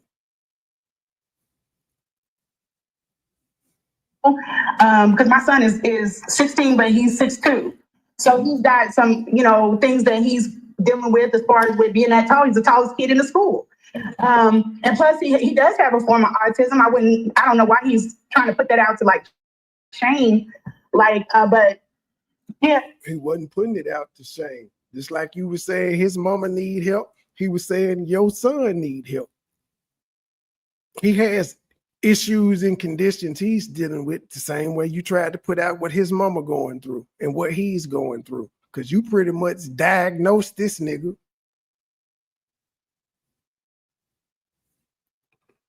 And he's okay. He's doing good. But his father and we are in it to win it. We're not in it to try to be Yet his father didn't go to the meeting.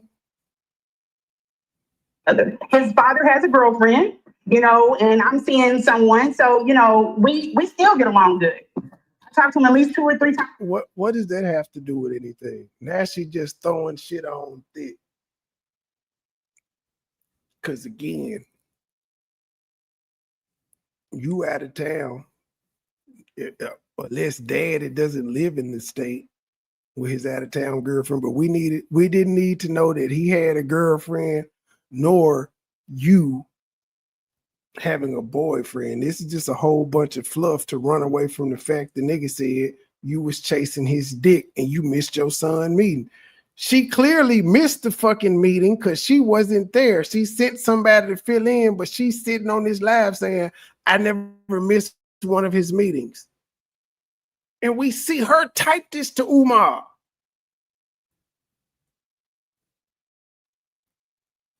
Okay. Now Umar did post a picture of I'm seeing this in the thing too. Why I didn't report. Here's another thing, and I think I said this earlier. There are a lot of women that I have went out of town and I have helped them get out of bad situations with me. The situation that I walked into was not ideal for their children. I always try to talk to those women beforehand or talk to people before I just CPS and start calling and reporting things. I tried, and you will see this because I gave receipts. I tried to talk to Umar. When the paramedic showed up, I tried to protect him, but I also tried to protect his mother. I tried to do everything that I was supposed to do in order, but people are insufferable, you know, and he didn't want to talk about the situation. He came into the house, he didn't want to talk about it at all. He has like that avoidance. You claim the paramedics just helped you get it back in the bed, that they ain't called that they didn't take a report or anything, but you know, 911 calls, those are public information that could be traced to that address. Lennon, if you all into your research and shit, why don't you ask her for the date that happened? You don't even have to ask for the date, actually. Hell, you know the address. You could just ask for 911 calls dispatched between 2023 and 2025 to that address to see if this actually ever happened. Because they may not have made a report, but 911 sure in the fuck did. Tell you. So no, that's not my first thing, but I'm not going to let anybody sit in a situation he's not available to it. So we have to go to a different measure. Mm-hmm. So, there's probably people that asked that question. In other words, from what I understand with you, it sounds as if you were trying to figure out a way to fix this with Umar instead of calling authorities. Yeah, I thought that was the point of me coming. If you look at the text message, that was the point of my thought of me coming in. Mm-hmm. It seems like in the text messages, he's more worried about how to even cut off the physical with him. I'm like, no, we can just, because I don't want this to get weird. And I said this on the last one. I didn't want any more physical from him. I wasn't dying about not being with him or anything like that. I was like, we could just focus on this. We'll get you together, get the house, cleaned up, get everything together. He didn't want to deal with it, even after this man did. Again, you got your own problems with your autistic son. Why in the fuck do you care about his mama so much? You didn't cut off. You said you was in it for the sex. It was supposed to be fun and shit of that nature. Then you cut that off. Why all of a sudden the sudden interest in his mama and trying to get him to fix behaviors and shit of that nature? Like, oh, you wanted to be Umar wife. Yeah, this is one of his junts. I can't even say he sold her dreams. He just told her what he needed and she was willing to help out. He took her out, things of that nature. But yeah, I don't even, she ain't said he did her wrong yet. I still sent him, hey, why don't we get a portable washer and dryer that we can stick in that big old bathroom of yours so that you don't have pissy sheets and stuff hanging up and, warm pollinating through the house. You can just take them and put them straight into the washing machine. That's why I said he had the perfect person to come into the situation to help him get it together. He didn't want to get it together. And that's why we're here. Or one of those. Yeah, I think too that so we're here because he had the perfect person, being me, to come in and get it together, and he didn't want to get it together. And so I'm telling the world, why not just go on about your goddamn business? Who cares if this nigga is a hoarder? Who gives a fuck? And you still didn't give a reason. They asked if you feel like the nigga is elderly, abusing his mama, and the shit so fucked up. Well, not even abusing, just neglectful. Why the fuck ain't you reported? Well, I tried to talk to him. Okay, have you reported it yet? If not, you just up here bumping your motherfucking lips for attention. And now you don't like the backlash that you getting from it. So much that he wanted to get it together. It's just that he saw you as someone that, as a resource, that he could use you to not only take care of his mother while he was away, but then there was also the sexual piece where he can, basically have sex with you. He had people taking care of his mama before he met this bitch. He didn't need her for that. She offered that shit. She offered it. What the fuck does it look like this nigga? He get hoes hitting him up, DMing. What it look like him just randomly picking a bitch out and saying, hey, I need you to take care of my mama while I'm on the road. He don't know this bitch. And the way she talking, It happened one time for 5 fucking days while he was traveling. Because any other time, if they was in the house together, it wasn't her taking care of the mama by herself. Why is I not supposed to pay attention to this shit? Once you cut that off, and I saw this in the emails, the nature of the relationship totally changed. Yeah. Mm-hmm. Yeah, he didn't want, like I wasn't dying to sleep with this man. I said, hey, look, we could just work on this because it's kind of Okay, like. well, Lenae, you just admitted then he wasn't, you said once she cut the sex off, the dynamic, he started seeing the dynamic change in the text. So that means he wasn't using her to take care of his mama. He was using her to fuck. The sex off, she was no longer useful to him unless she was wanting to fuck.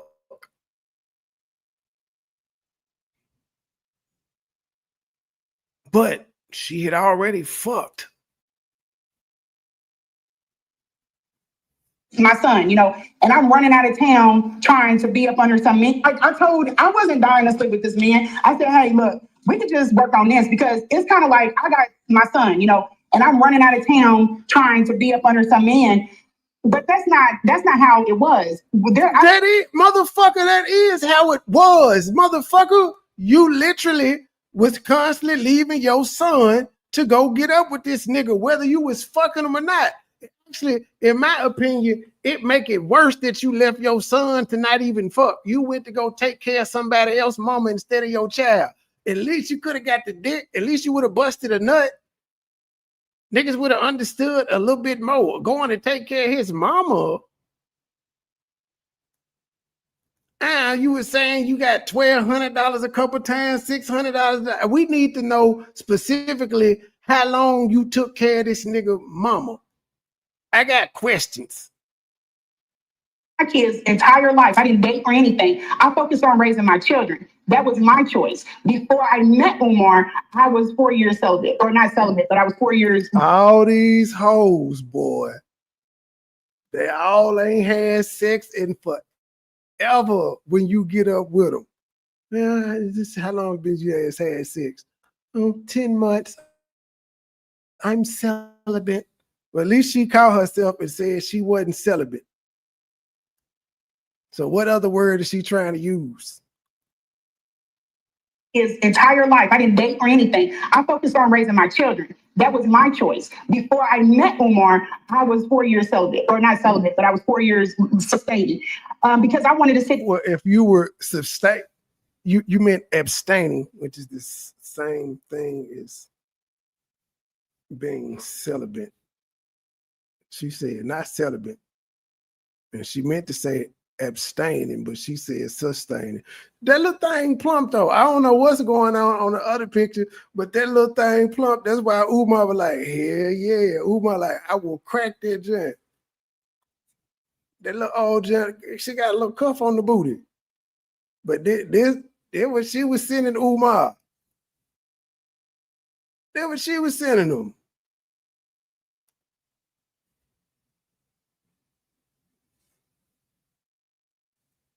To focus on a project. It wasn't even about my kids. It was about a project that I wanted. But my kids have never seen me date men or anything. So what the narrative he's trying to push, it really don't match up. I wasn't. My kids ain't never seen me date men. How? Oh, well, you lied to the oldest son about fucking Umar. But they ain't see you date they daddy. All right then. It's before you. One of your sons grown, the other one's 16. And you said before you met Umar, you was 4 years celibate / abstaining. But they ain't see you date. All right. After you. But when I'm 43 years old, I wanted to explore my, and so I decided to do it. 43. At 43 with 2 kids, I decided to explore my sexuality. She was about to say sexuality, but she stopped at 43. They ain't got a lot of gray hair, lady. That's a 43-year-old ass. Okay, not bad. But dang, you got a lot of gray hair there, lady. For 43. Shit. I wasn't promiscuous before you. I'm not gonna be that after you. But when I'm 43 years old, I wanted to explore and so I decided to do that.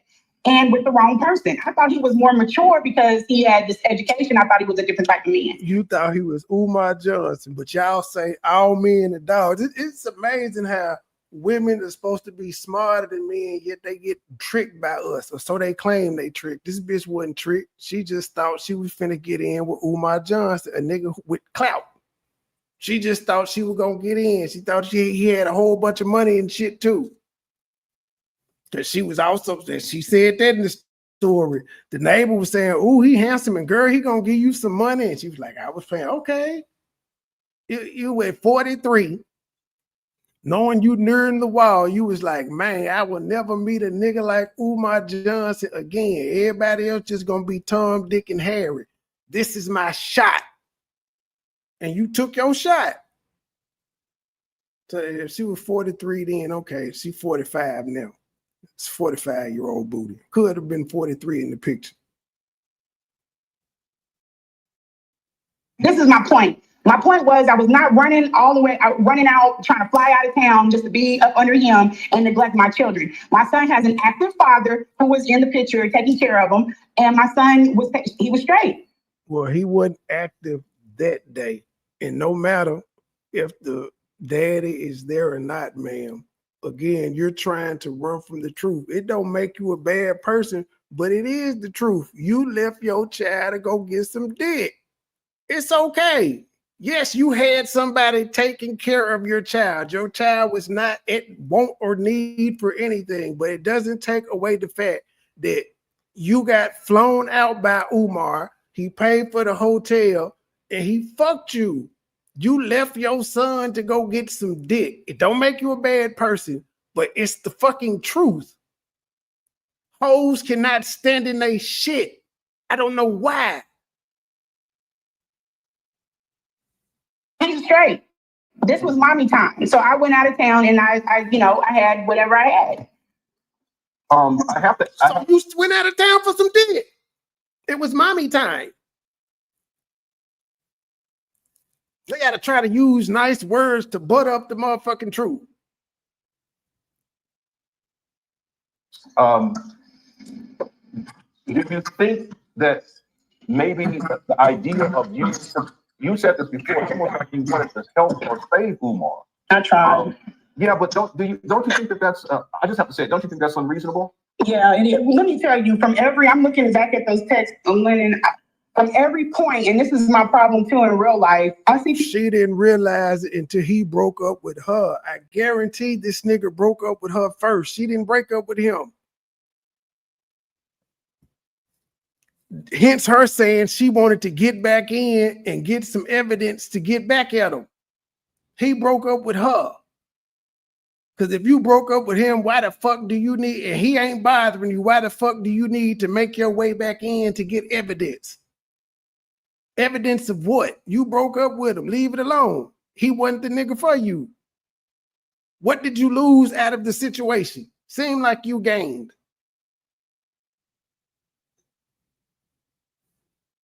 And I told you the reason why I'm like that. I was a single parent, and I know how it feels if you could just get a little bit of help. If I could just get a ride. My problem too in real life. I see people have issues, and I told you the reason why I'm like that. I was a single parent, and I know how it feels if you could just get a little bit of help. If your baby daddy is an active person in your child's life, ma'am, you're not a single parent. Single parent means you don't got no fucking help. It's just you. And you just said that you got a great working relationship with your baby daddy. He's active in your child's life. So how in the fuck were you a single parent ever if this nigga is helping? Black men, this is another thing we got to deal with too. When you're helping, they still call themselves single parents. Why? I don't know. I guess it's the sympathy card. But in the same breath, they be like, my baby daddy helped me. Oh, y'all hoes, y'all just mad y'all baby daddies ain't shit. I'm a single parent though. He buying all the Jordans. He pay for daycare. He do all that. I'm a single parent though. No, you're not. I can just get a ride to work for this whole week. You know what I'm saying? It's always something that little bit of help that could, change the trajectory of things. When I came in, I tried to help and do the event. Then I moved on. He brought something else to me. Then he brought something else to me. And he brought something else to me. I was changing all these different hats, trying to be helpful to him because I felt like that was the reason for the bigger, like that bigger persona that I was seeing, and I couldn't put my finger on what it was. This man could excel if only he just had somebody that wasn't interested. I didn't want to be a wife. I didn't want to be his girlfriend. All I wanted him to do was win. And I had that in text. I told him, just get out. So why did you fuck him? Why were you trying to take care of his mama and shit? Why was you saying, give me your mama and your daughter? This nigga thought you was crazy when you said, let me get you and your daughter. I can get them where they need to be and shit of that nature.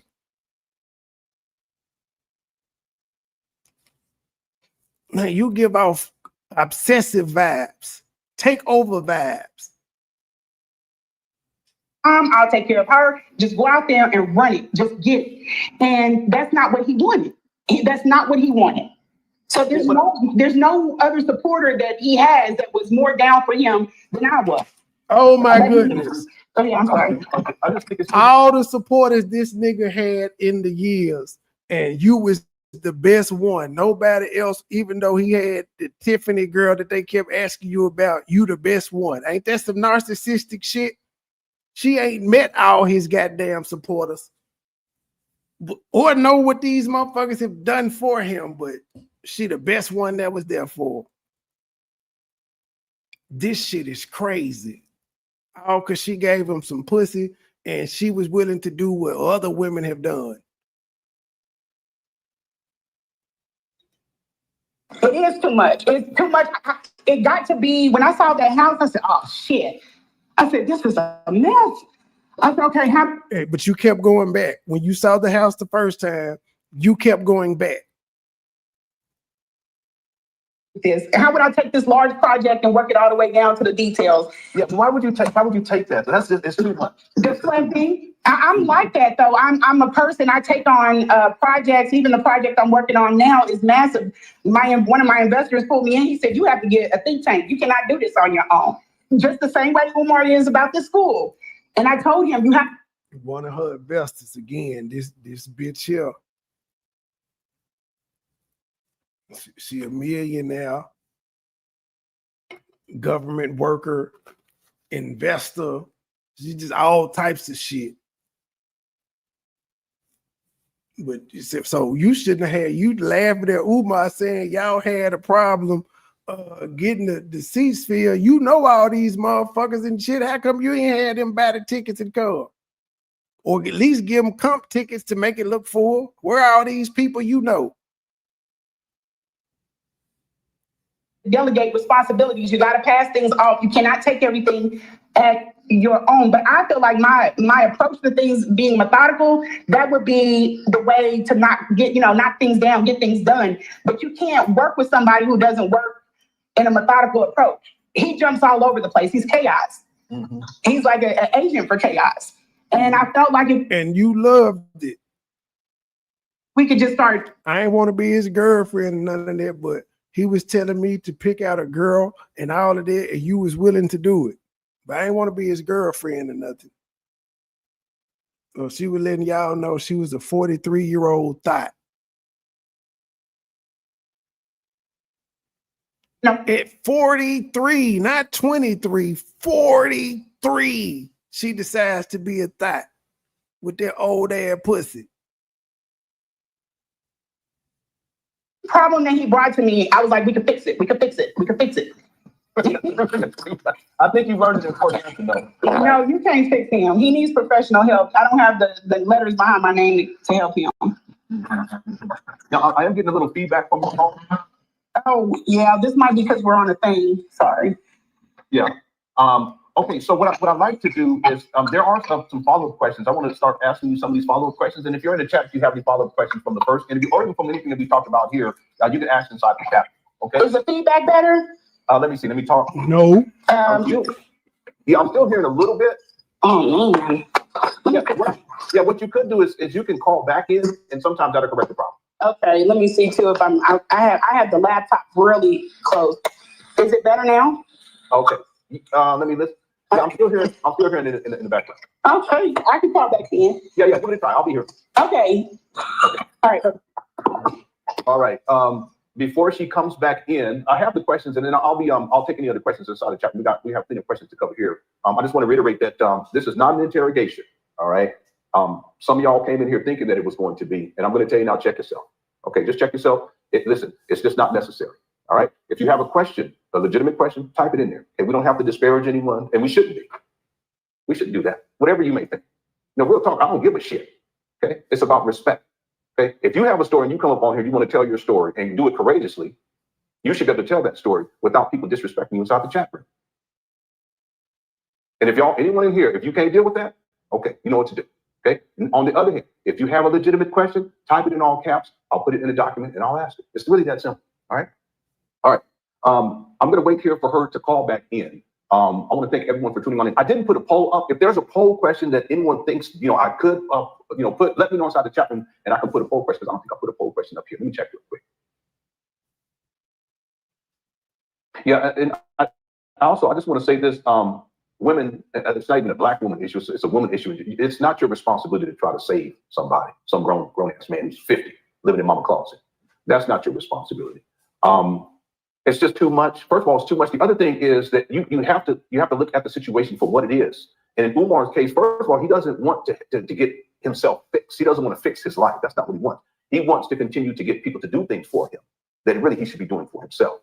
But women, that's not your job. That's not your job. I think there are women, they see men who are down and out and they feel like they can save them or they can help them, but it's more like he's like a lost boy. That's not it. It's just time that's wasted on something that's not deserving of your time. You can put that time towards something else, or you can put that time towards a man who's on your level and who's willing to work with you as you work together on that level. You see what I'm saying? That's not Umar. See, so this is just something to be careful about in male-female relationships. It's not your job to try to save someone or try to fix someone. That's just too much. And in Umar's case, I think it's actually impossible. Okay, just something for you, for women to think about. Okay, Lenae is back. Let's get Lenae back on. Lenae, you there? Yes, I'm here. You're gonna hear some booms. Oh, it's the fireworks. But I think is that going? Yeah, it is. Thank you. I think it was a laptop. Okay, it's all good. It's all good. Okay, so there's questions in the chat room. Let me. One is from D. That is all, and thanks for super chat too. D. That's all. The question is: did Umar ever talk about his third baby mama with you? He never talked about the third baby mama. That was a shock. I asked him. I sent you the text message about that too. I asked him if he had another baby mom, and he was like, "Huh?" So. Oh yeah, you did send me that. Yeah. I love when people are like, she's lying. She's lying. Like, I got all receipts. Yeah, and you have. So that's the other thing. A lot of people don't know what you sent me. Okay, so they're assuming too much. And again, if we have you on again, we'll go deeper and so forth and so on. But it's all good. Okay. Yeah. The another question was, do you know if Umar has a team currently who helps him with his travel or event planning, donations or a bank account manager? No, it's a one-man band. He doesn't trust anybody. So that position I was in was real. I got there. I know people are going crazy about them text messages. That was a lot of dancing to get to that space to try to. I don't believe this motherfucker. To get where I was, especially when I seen that he was unhealthy. When he was unhealthy, I was like, well, he's not. Now, y'all don't know how hurtful it was to meet somebody that you, and then find out that he's not that guy. And then, so I felt like I could get in that space and I could help him be that guy. You know what I mean? And, yeah, it wasn't doable because that guy has also an ego that is bigger than his popularity. So he doesn't trust. When I tell, even when he was at Oxford and he's on live and he got the camera in his crotch, I'm like, Jesus Christ, nobody else. Boosie's there. Nobody else is on live. Get on the live. You know, hold yourself to some kind of decorum. He doesn't read the room. He asked me about wearing something to when he was in Africa. I said, no, that's not your. He was going to something and I can't remember what it was, but I was like, that is not your space. Don't wear white. You know, don't draw attention to yourself because it's not your day. And he wore white anyway. It's not about if there's anybody else in there wearing white. It's just a matter of etiquette and tact. He's just lacking. And he doesn't trust. He's got to trust you in order to listen to you. And he does not trust anybody. Yeah, he's paranoid. I see why. While you That nigga ain't paranoid. Look what this bitch doing. Just a little more context, because I think there are people who assume that you met Umar for the first time, and then a month later you went to go take care of his mother. Okay, that's not exactly the case of what took place. Can you just, for timeline's sake, and again, you also sent me plenty of text messages, and you also talked about how you guys used to spend hours on the phone. Yeah. Right. Yeah. So it wasn't like you talked that first day when he came out, and then he said, "Listen, I need help with my mother," blah blah blah. And then the next week you fly out. That's not what happened, right? No. Okay. So how much time passed? Would you say? I met him, did the event December the 3rd. He was trying to get me to come to the room that night. I passed on that. I needed more to find out who he was. We got to the first time. So it was December 3rd, 2023. Now, this is crazy because these dates circle each other. The first time I went out was March the 6th. That's when I went to Philly, and that was not about his mother. That was about me and him. Okay, and that would have been in 2024? That was in 2024, yes, sir. Mm-hmm. And then she met him initially December 3rd at an event. December 3rd, 2023, the end of the year, at an event. He tried to get her to the room. She was like, nah. Then January, February, March, she flew out to get the dick for the first time. 2024. For about 4 days. He went to an event and then he came back. So really, they just made the year, the 1 year mark of fucking with each other. This March 2025 would have made a year. And then I came on home, and then we kept talking. And so March 2024, but you met him for the first time. December the 3rd was the first time I ever met that man. And that was 2023, correct? Yes. But that was at the actual event, but you had been talking with him prior to get to the event. Yes, March 21st is the day that I sent him a text like, see how I said all these dates are circling each other. March 21st, 2023 was the initial contact. I sent out the text and I was like, you're the girl, you're the truth. But she texted him first. Now he was looking for her. She heard his numbers on his live stream because he give it out all the time. And she texted him. He responded back, this a sister? What you look like? A little bit. And it went from there. I was like, I agree with what you're saying, what you were talking about. I think he had on that Yogi Bear. It might have been the Yogi. No, I think it might have been on the Breakfast Club. We had on the picnic basket jacket, and I was like, yes, that's the way he's talking about. My son was like, he came in the room, he was like, he's talking just like you. He's saying everything you were saying. Here's another thing I wanted to say. Now you used to talk like Umar before Umar, and your son came in there and said he talked just like you, even though he introduced y'all. He introduced y'all, but he came in there and told you while watching the Breakfast Club interview that he talked like you. She lying, G. People think I'm running through. I never have been, I've had my own feelings about things, but I never linked with the conscious community. That came up on our first dealing. I told him about something. He could air it. It doesn't matter. He doesn't know who it is. I'm not a talker, but I told him about that.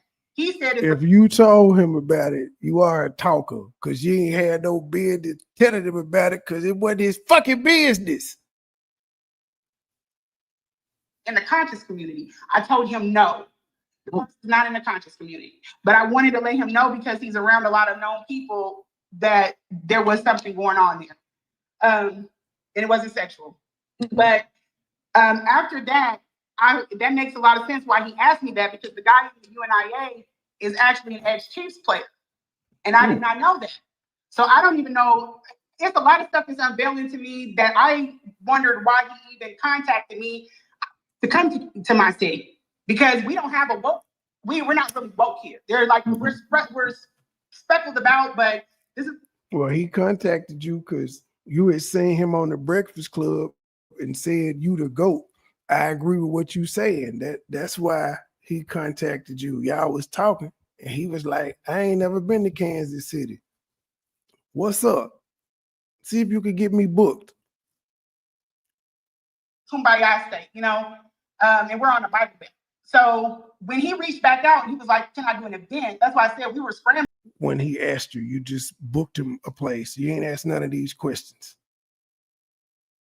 It's the revisionist history for me. Like, everybody can see this is a scorned lover. And again, I'm here for the content. I don't like Umar, but I'm gonna be fair with this shit. Unlike Lenae. Guy from UNIA had played for the Chiefs, but I think that's what he thought I was talking about, but that's not who I was talking about. Okay. Mm-hmm. Okay, so just for the timeline's sake, because I think people need to be clear about this. You first started talking with them March 21st of 2023. And like you said, you would talk with them for hours. Okay, and so March, April, May, June, July, August, September, October, November, December. 9 months later, you have the actual event. Okay, but this is after you've been talking with them for a long time. And then it's the following year, so January, February, March, 3 months after the event. So basically, it's a year before you actually go out to see him, and you guys are continuing. Yes, yes. Okay. We've been talking. And then he also gave me a boot camp. He said that we were going to have a boot camp in the city after. So once he left the city, we could have even fell off, but he said he wanted to do a boot camp here. He had a lot of people signing a book. We were running around getting signatures, making sure phone numbers were straight. But the boot camp never came about. He never brought it to fruition. So people thought that, and I sent you some of this stuff too. People thought that, and this is the jacked up thing. When we had Umar's event, the vendors at the front of the house, I charged them a price that was contingent on us doing more events. Remember, I told you I teamed up with the guy who won a lot. Yeah. So we were going to do more events. I would never charge those people that amount, but it was just for events regardless. You were our people. If you had product and we had an event, you was going to the front of the house. So when we had this event, I charged them based off of that. When there wasn't a boot camp where they could come back out and make even more money, then it seems like I charged them not a shit ton, but I charged them a little bit more than what I should have charged them had it been only one event, if that makes sense. You understand? But if they ain't complaining, why are you? But based off of my reputation, people kind of got over that. I was like, hey, no, I thought there was going to be another boot camp. Now she and you can tell by the text, that wasn't Siobhan. Siobhan was working. That was him. He just sent us on a fool's errand. So then when we started talking, I went out, we linked up. That's how that happened.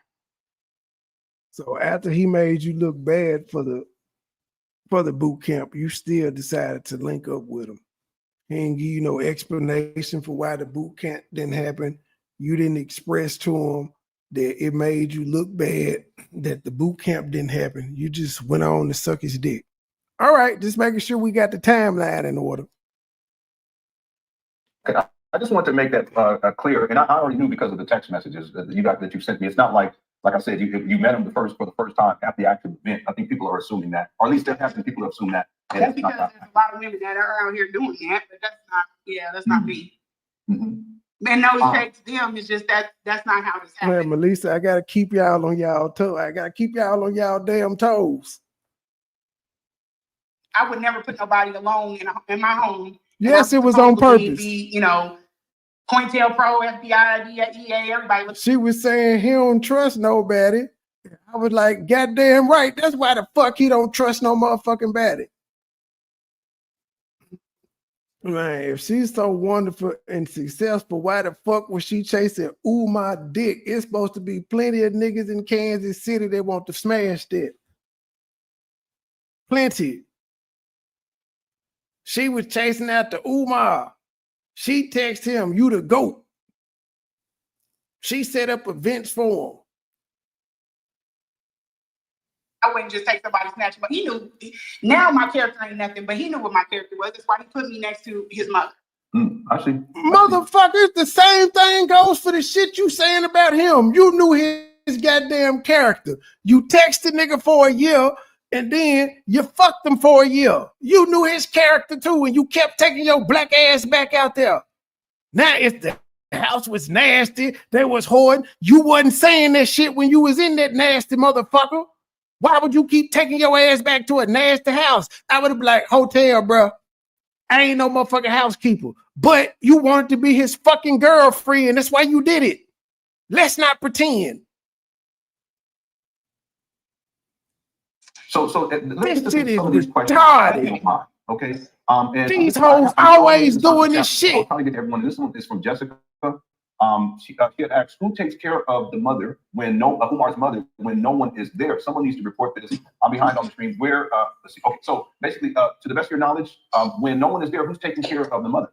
He tells me in the text messages I have that some other aide. The motherfucker that was taking care of her the year that y'all was texting, and the motherfucker that was taking care of her, but in between y'all hotel rendezvous and shit, motherfucker. She was being taken care of before you. And while y'all was off on hotels. Freak offs. What the fuck?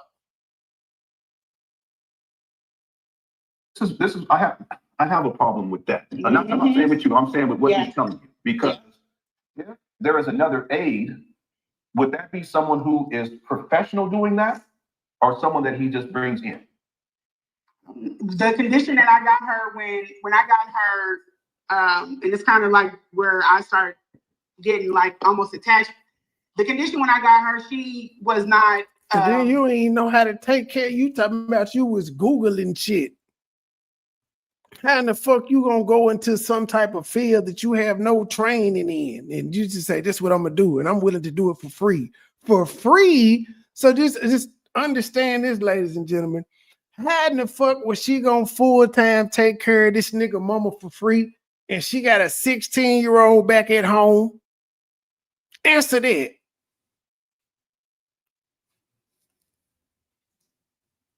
Wasn't happy with the care that she was getting. So he took a chance with me. And then I was okay with it, not because I'm gullible, but it had a good purpose for me. I'm just like that. Like, things that I can take care of her, I can start working on my project, tend to her when she needs it, and then I'll be able, Yeah, she was doing freak out. She told y'all Umar was talking about some you picked the gal out. And she was like, I don't know how that's gonna work. I would tell her, motherfucker, you tell him Umar Johnson, hey, me and Umar trying to fuck. I said this last night. But yeah, they was having freak offs. She said, I think he wanted me as the older woman to bring in the younger woman. Freak offs. And then he would be able to get some help also because I would be in the house holding down the house. This is in text. This was not to ensure me being no, so they finna try to did it. One of the co-wives or nothing. This was so that he could find his wives. I felt like he was going to pick he was going to make a bad pick based off of using poor judgment. Why do you care if you weren't going to be involved? Why the fuck you care if he make a bad decision off poor judgment? You're not emotionally or physically attached, according to you, yet you care about a lot of shit that you ain't supposed to be worried about. Came into the space to buy him time.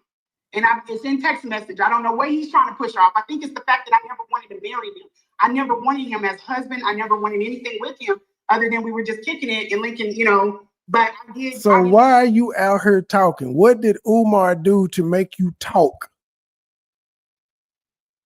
We're taking care of his mother, but things needed to be right. You know what I mean? Now, Lenae, I just have to say. And where was her son gonna be while she was taking care of his mama? But I think, and I could be totally wrong about this, but I think that when you saw that Umar needed help and you believed that no one was there to help him on the level that you were willing to help him, but that when you saw his mother and how she was living, that you felt somehow that it was your responsibility to fix all of that. And as you were taking care of the mother, you only feel that way if you're trying to be the girlfriend or you trying to be this nigga's personal assistant. Which one y'all think she was trying to be? The personal assistant or the girlfriend? Or maybe it was a combination of both. Because she had already fucked him by the time she met his mama. She had fucked him several times. So y'all think she wanted to be the girlfriend or the personal assistant? buying furniture, showing up to events and all of this. But let's not forget, she didn't want to be publicly attached to him. But she was ready to do that boot camp, though. It wasn't just care, meaning physical care. It's also that you cared about her too. Yeah, I did. And he took her away too. So yeah. You didn't know her, motherfucker. You didn't know the woman. You act like you met this bitch 10 motherfucking times. Y'all talked for a year. You said y'all made seven, you took 7 trips, and majority of the trips wasn't to take care of his mama.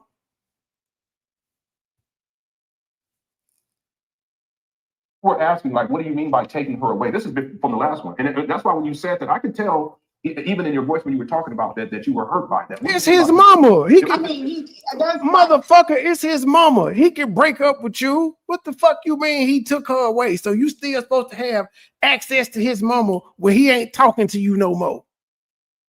What kind of retarded shit are we listening to?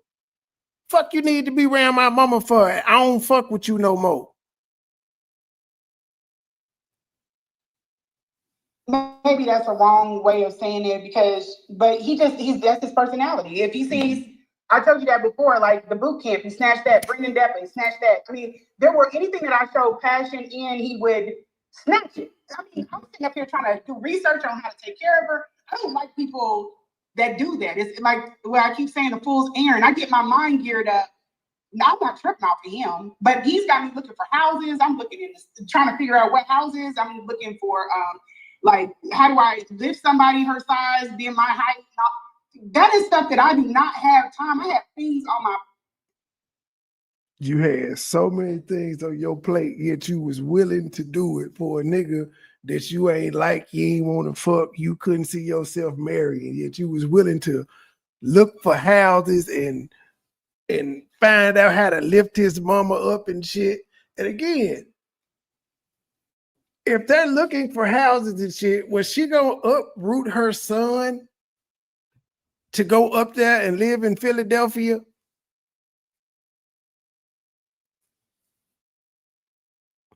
Plus, you still would have been busy doing shit, and you still would have had to do the busy shit that you do in your real life, plus your autistic son. It just don't make sense. And this nigga entertained this bullshit for 6 hours and 43 minutes. Again, I get the content. Again, I get him saying, not to grill her, but this nigga ain't asking no important questions. One of the important questions is, okay, in the time that y'all talk, how many days do you think you took care of Umar mama? Because she claimed they ain't link up nothing but 7 times. But she act like she was taking care of this nigga mama every time she went. But the longest time she took care of her was for 5 days while he was out traveling. But I was willing to give it time if it was something that was going to make things better. And she agreed to stay in the nasty, funky, filthy, fly-infested house for 5 days while he was traveling. Because she knew the house was filthy, funky, hoarderish, and all of that shit when she agreed to stay for 5 days. Now the bitch online complaining about it. He's saying, hey, I need help with setting up. Let's just keep it real. She's only doing this to embarrass him. It's not what is it bringing awareness to? She's just trying to embarrass him. Lenae, you have your family, you have your kids, and you do all of this work setting up a skeleton, and I don't show, it's just like I'm sending you on some bullshit errand. When you get the work done, you're like, wait a minute, what? You cost me time, and I don't have time to play with people that I don't know if his interest slips or he just says things to keep people kind of like lead them on. Bitch, you cut the pussy off and he cut you off. And I don't mean that in any other way than what it was as far as with the projects, but then cut it loose. If you can say these nasty, vile things that people tell people, hey, I don't want to buy. Hey, I'm done with this. Hey, I don't want to do this. None of those things are in the text message. I have to ask if, yes. let's say when you came out there. Now we is 2 hours hours in on 6 hours and 43 minutes. The mother wasn't there, and it was just Umar, and the situation was as it was, meaning he was living in filth. It was a hoarder situation. The mother's not there, so it's not that you're there to take care of the mother. Do you think that you would have stayed and kept dealing with Umar?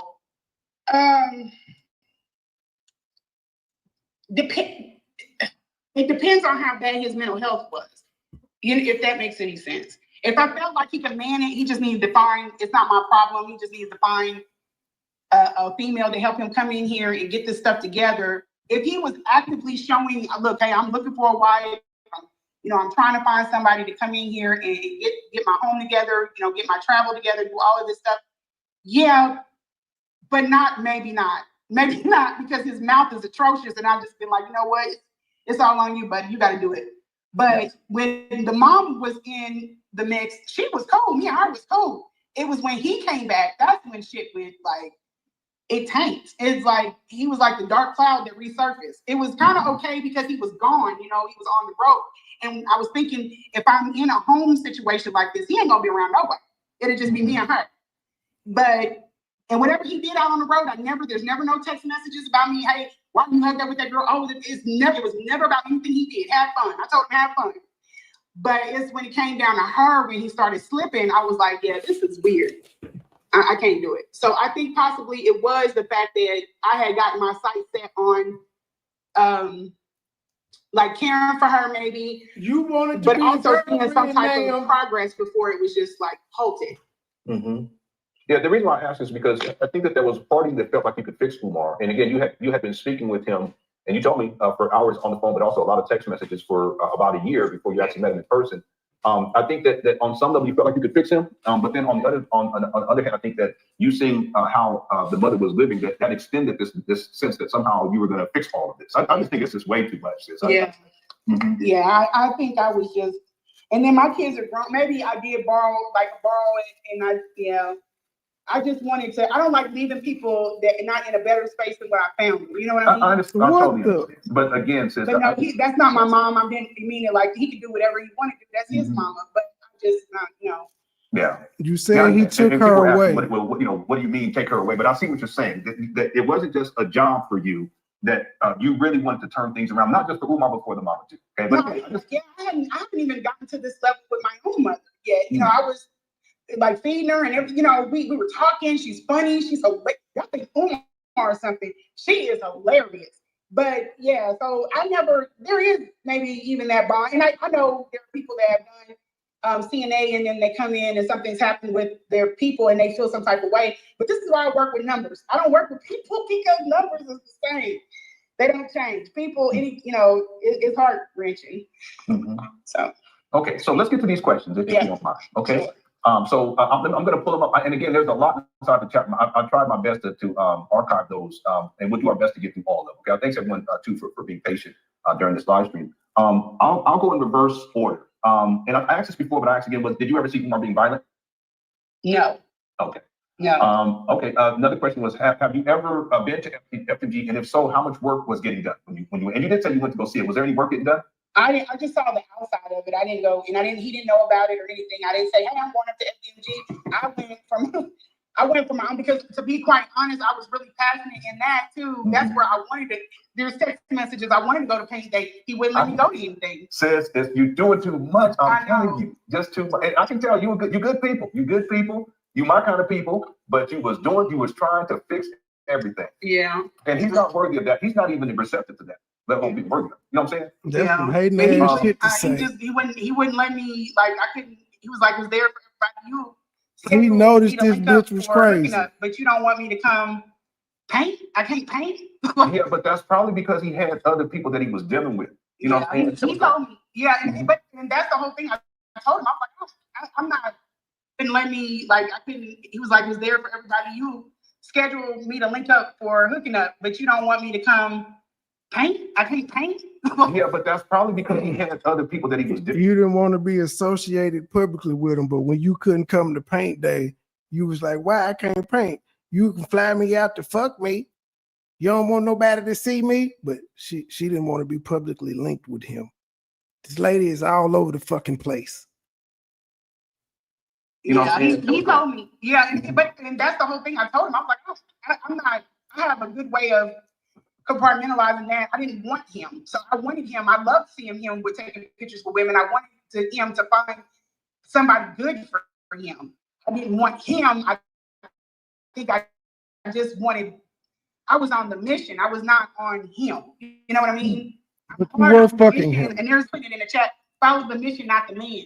But when the man was slipping, it started to affect the mission, and that bothered me. But you were still fucking. Just for even more context, when you say mission, you're talking about helping the community to do better. Umar's supposed to be someone who's there to help the community do better, and you want to participate in that process. Yes. I'm very big on it, and I'm actively in it. I don't just like. Yeah, but sis, you see, I think Umar, he probably looks out for women like that, the ones that, you know, they're down for the cause. But then for Umar, it's also in his own mind as a predator. This is the type of woman that I want to at least try to see if I can get her to do stuff for me, under the guise of for the cause. My nigga, Umar didn't reach out to her first. She reached out to this nigga. It's more than that. Yeah. And some cases, it ain't got nothing to do with that. Yes. And that was a lot of the thing with Philly, because I was like, there's so much work in Philly. Why hasn't he ever touched down in Philly? Like, get in the trenches, get busy. It's so much work out there to do. And I don't know what his reasoning was, but, you know, it's a lot of the reason why I didn't have a problem going to Philly there. And I asked him about all of this stuff. This is so good that I kept these text messages. Like, I asked him about, you know, why is Philly pumping out all these activists? Why do you think? And he's aloof. He didn't want to talk about it. He never wanted to talk about the movement, anything when he was with me. He never wanted to talk about any of that stuff. What did you guys mainly talk about? Bullshit. Nobody nothing. No. I'm talking. He's very much like a child. He's very much like a child. He's very he doesn't catch jokes very well. I can't like joke with him via text because he doesn't. That's why most of our texts were sexual, because there's nothing else that you can link with. I have like an eclectic taste when it comes to, you know, I could be talking about what Game of Thrones in 1 minute. I could be down here and something else. I'm all over the place. Like I was talking about Iridium with him, and he was just like, he's lost. His intellect is very one string. It's all about the movement, or, you know. And with that, when I started to speak on like the move, I'm asking him about move a year ago, and he was like, just gave me a very like simple answer. I was like, no, what the damn, tell me what's the real stuff, like, you know. And he didn't have nothing for me, and that was another thing that kind of, I was like, you ain't know, because it was flat. I was wanting to be. You got a chance to be with somebody who was pumping themselves up as a revolutionary. That's just an act, though. Crazy. Yeah, that's just an act, though. Once he gets on stage, yes, and that's what his followers don't get. Like, I thought he was gonna be sitting on the bed talking about all these wonderful things about the movement and passing conspiracies.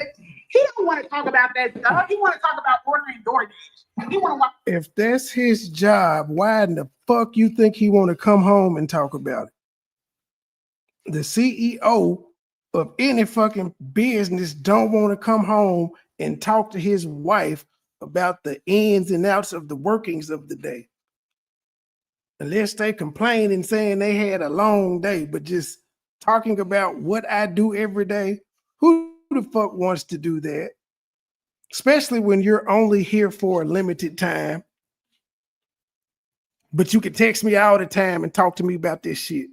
But then you just said most of y'all text messages are freaky because you wasn't having them conversations that you're saying you wanted to have in person via text.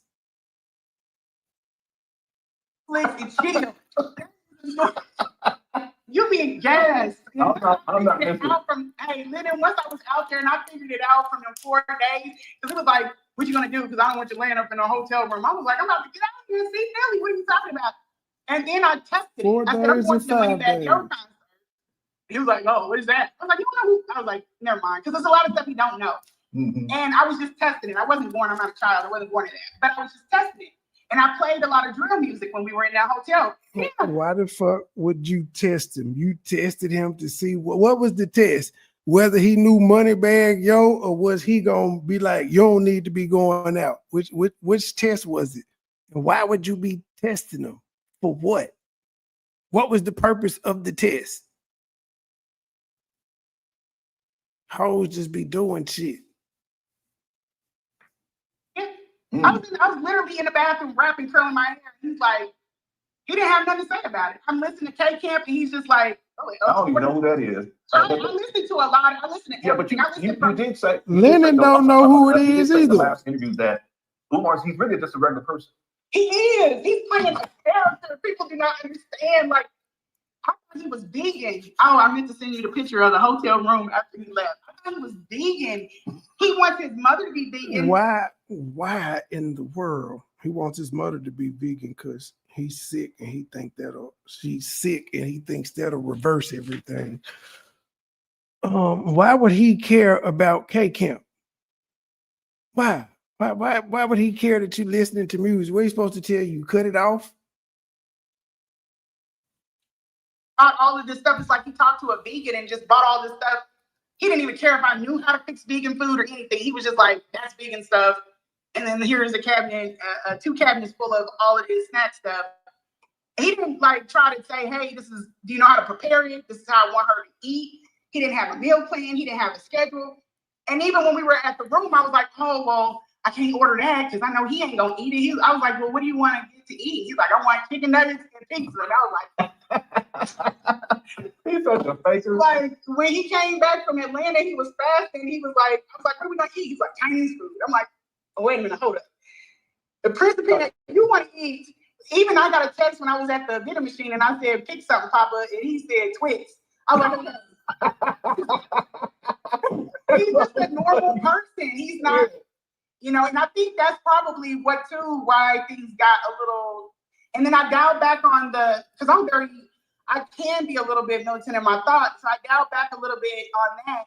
And we got along like, okay, we didn't really have any issues where, like if I played ministry, like if I'm listening to heavy metal and I played ministry, he wouldn't have cared. And I tell people his ringtone was, what's his name? Sam Smith. He's a white man that is, homosexual. What? That's his ringtone. What are you talking about? The black movie, huh? What are you talking about? Sam Smith? Yeah, he likes that one song by Sam Smith. Who is Sam Smith? Sam Smith is like this. He's very colorful. Yeah, he do. I didn't know Sam Smith was gay. No disrespect. He's a normal guy. What's the song though? Everybody. Yeah, he does. What's the song though that he likes? Do you know? It's the one with Mary J. Blige. Oh, Stay with me. Yeah, stay with me. Mary J. So that damn ringtone will go all night long. Bro, turn off the phone. That is too funny. I'm gonna listen to this when I get a chance. Yeah, that's a good song. A good song, but it wasn't what I thought he was gonna be listening to. Yeah, I know. I didn't think he. Yeah. And I love me some Mary J. That's one of my favorites. Bitch, what you think he was gonna be listening to? Fight the Power? Yeah, I love Mary J. But he's not mine. He wasn't my type of person, but I gave it a chance because, I thought that we had that in line. And then I was praying that he was one of those men that want to pour into you. He's not one of those men. No, he's not. No, he doesn't. Even when I changed over, because I needed it for myself, for my own self. And I was asking him, he told me the books and everything, but my Baba, I had to find my own. He sent me to 3 people. They were all act like him, like real nasty undertone. Yeah, you talking about Baba Laos? Yeah. Oh. So I found my own spiritual godfather through, my other means by being around people that are DeFi and they move different and they act different. Mm-hmm. And then I kept him out of it. Anything like that, I keep him away from it. I found my own people and stayed out of his. Okay. There was a question from Domo. Let me see here. And I remember this. There was a video. He was talking about getting a house, and the person on the phone was saying told him how much the house was, and Umar was like, he started laughing. That's expensive, something like that. The question is, were you the person that called Umar while he was live and told him the prices of some houses? Oh wow, it could have been.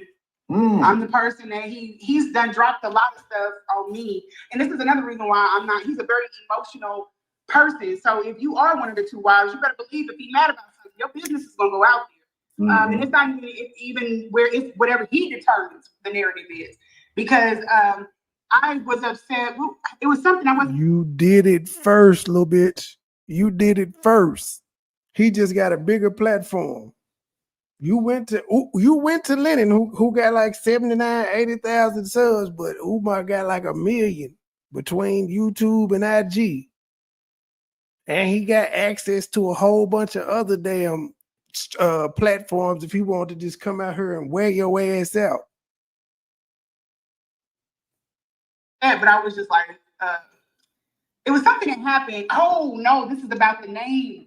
I have my ex's name on it. Okay. And you mean together. You know, he was on live talking about can't have no man's name tatted on you. Oh, tattoo. Different. Yeah, a tattoo. Yeah, okay. Yeah, so I could tell by when we weren't good, his lives were angry, and he was. You told me that. Yeah, so I tried to, and there's really only thing that I can't bake and cook. But you said y'all didn't argue like that. So how many lives would it have been for him to have angry lives if you said y'all didn't have no issues like that? What I can do is talk sex, to him. So we had a lot of sexy talk. So would you say that would calm him down and make him nicer, more amicable? Yeah, absolutely. Okay. Absolutely. When things when I needed attention, like his attention to something, then I would put the real stuff in and end it off with that. He's very sexually I forgot she called him Two Finger Tunde. Yeah. It's all about sex, and then which kind of fit in the moment because I was like trying to explore a little bit, but he's more focused on that. That's a coercion for him. Another reason why I was trying to stay in the space, drain him out. And I'm not trying to be nasty, but what were you trying to explore? Sticking fingers in a nigga ass, which you said you ain't never did with none of your other partners. You've had more than one sexual partner, bitch. What was you trying to explore? Other than a rich nigga dick. Let's just be honest. Explore what? At 43. You know what the fuck sex like. Drained out so that he could go out and be thinking on another head. Yeah, no, I understand. I understand what you. The thing though, sis, is that there's nothing wrong because we're adults and we're human beings, we're sexual beings, and there's nothing wrong with the exploratory part, but it has to be with the right person. You know what I'm saying? Yeah, he was not the right person. I thought he was more mature. I never thought that he would be the type of. You kept going back, bitch. He like when I first met him and all these pictures and stuff, I didn't think that he would be the person that I saw last night. Or even the person I saw the first night we linked up. What do you mean? Can you explain that? What do you mean? Is it, there's a serious difference between the two? Yeah, he's when y'all meet him at the events, he goes into a different persona, and then when he comes out of the event, you'll probably see if you've ever done an event for him. He goes very quiet. I guess what she's doing right now is mature. Very quiet. The person that you're seeing at the end of the event when everybody is gone. That is a side of Umar. When he's up on that stage, he's not that person.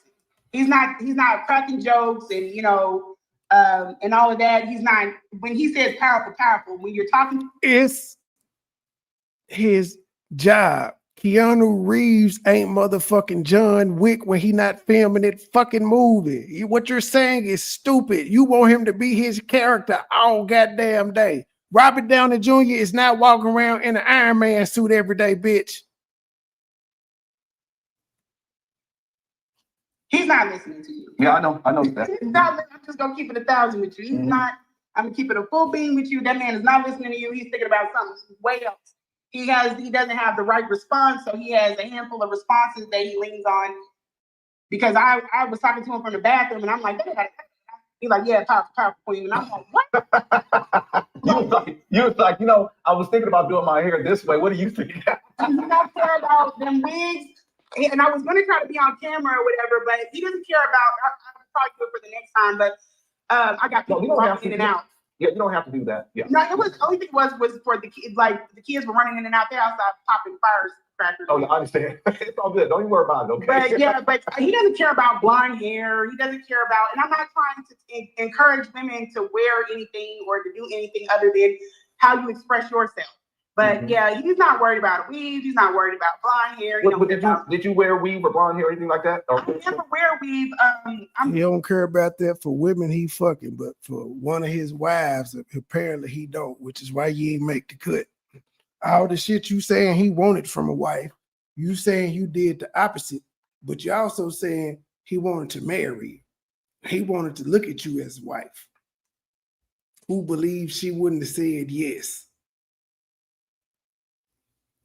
Type of person. I will get my nails done. I usually have the RBG on my ring finger, like Married to the Mission. But I wear nails. Sometimes I get them done. Sometimes I stop. I let my nails breathe. It is what it is. He's never told me don't. The only time he's ever said anything about my hair is he was like, put your hair in 2 ponytails. Because that's what he likes. What in the world? Yeah, he likes the 2 ponytails. Mm-hmm. So yeah, but other than that, he doesn't care about me listening to rap music. I listen to 42 Doug. He doesn't care. Mm-hmm. He doesn't care. So okay, well, let's get to some more of these questions. When you were at his mother's residence, was there air conditioning and heating for the mom? There was air conditioning and there was heating. Yes. Okay, good. Yeah. It needs to be ventilated though. I would think so. I would think so. That's how her hair was in the picture she was sending him. I don't see no blonde wigs and none of that shit. I see your hair braided with the grays showing. The house been it needs to be ventilated. You said, I don't know if you said it in the interview or if you told me this through email, but that the wheelchair access is blocked on the inside, right? Yeah, it's blocked. So when you walk in the house, you look to the left. There's a couch. Yep. It's a long brown couch, and then he's got stuff stacked up in the corner.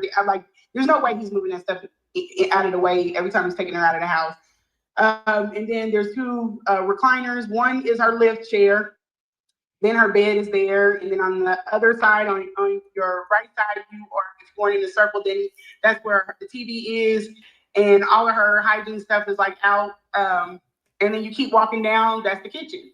Okay, let me say this. If let's say you were there and there was an emergency that you had to get her out the house, how would you do that? I don't know.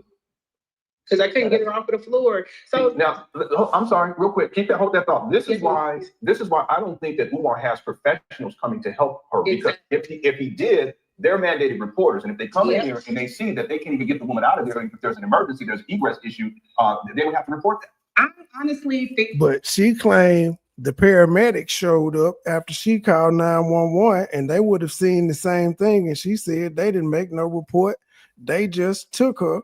So that would not be true because they mandated reporters. See, Lenae? Now ask her about that bullshit story. You mean to tell me the mandated reporting EMS didn't make a report? Because she said they didn't make one. But y'all see, now this shit is leaning towards they finna try to get this nigga mama took and him charged. I have someone that is looking. There is a lady that owns a company, and I don't believe that the people are they're not American Black. And see, this kind of stuff hurts a lot of people. You know what I'm saying? It hurts a lot of people. That was the reason why I was trying. But if the state would have sent somebody in there to see, they could have sent somebody in there that is absolutely a mandated reporter. I know there were some times when I couldn't get in touch with him. I was trying to figure out how to get her up off the ground.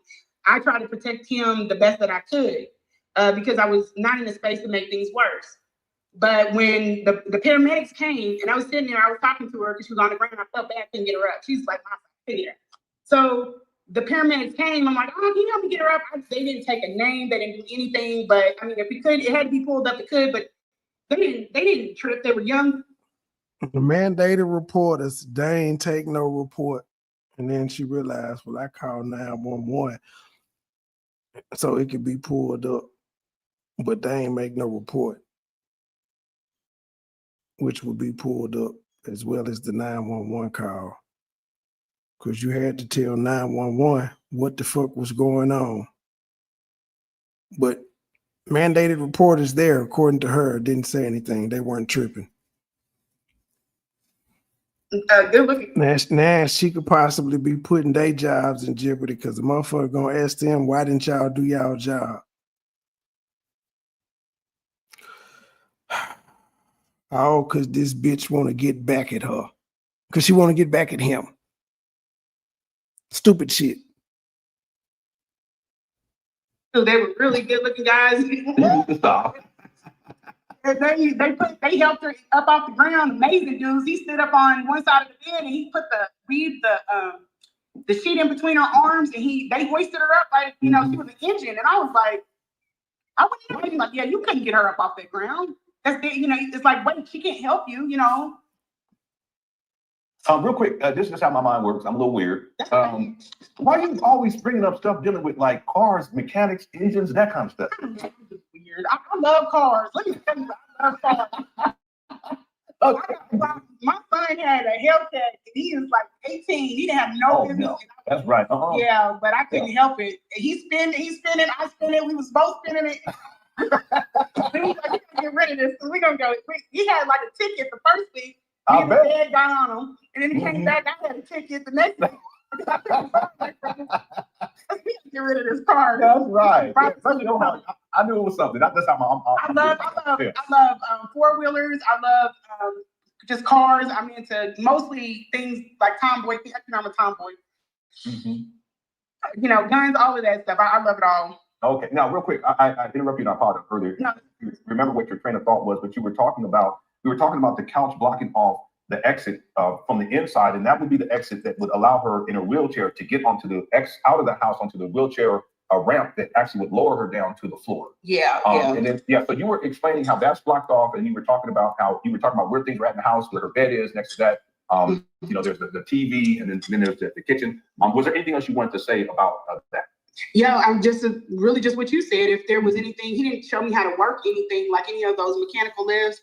So if there was that, and he left the candle on top of the fridge burning. So if I would have slammed the fridge and he's got all that stuff everywhere, I would have been in there. That is, oh my God. It was, he didn't have like, hey, if something happens, here's my sister's number. If something happened, why didn't you blow the candle out? If you have to call the paramedics, this is how I want you to handle it. There's none of that. It was just basically, good. She's covered. I'm out of here. And I don't think that it's by malicious intent. Maybe I just feel like that's the way his brain works. He's just not, like when I told you about the 3 a.m. He's aloof to certain things. It's like, why are you upset? Because it's 3 o'clock in the morning, bro. No. Do you think that Umar's had other women come to take care of his mother? I wouldn't doubt it.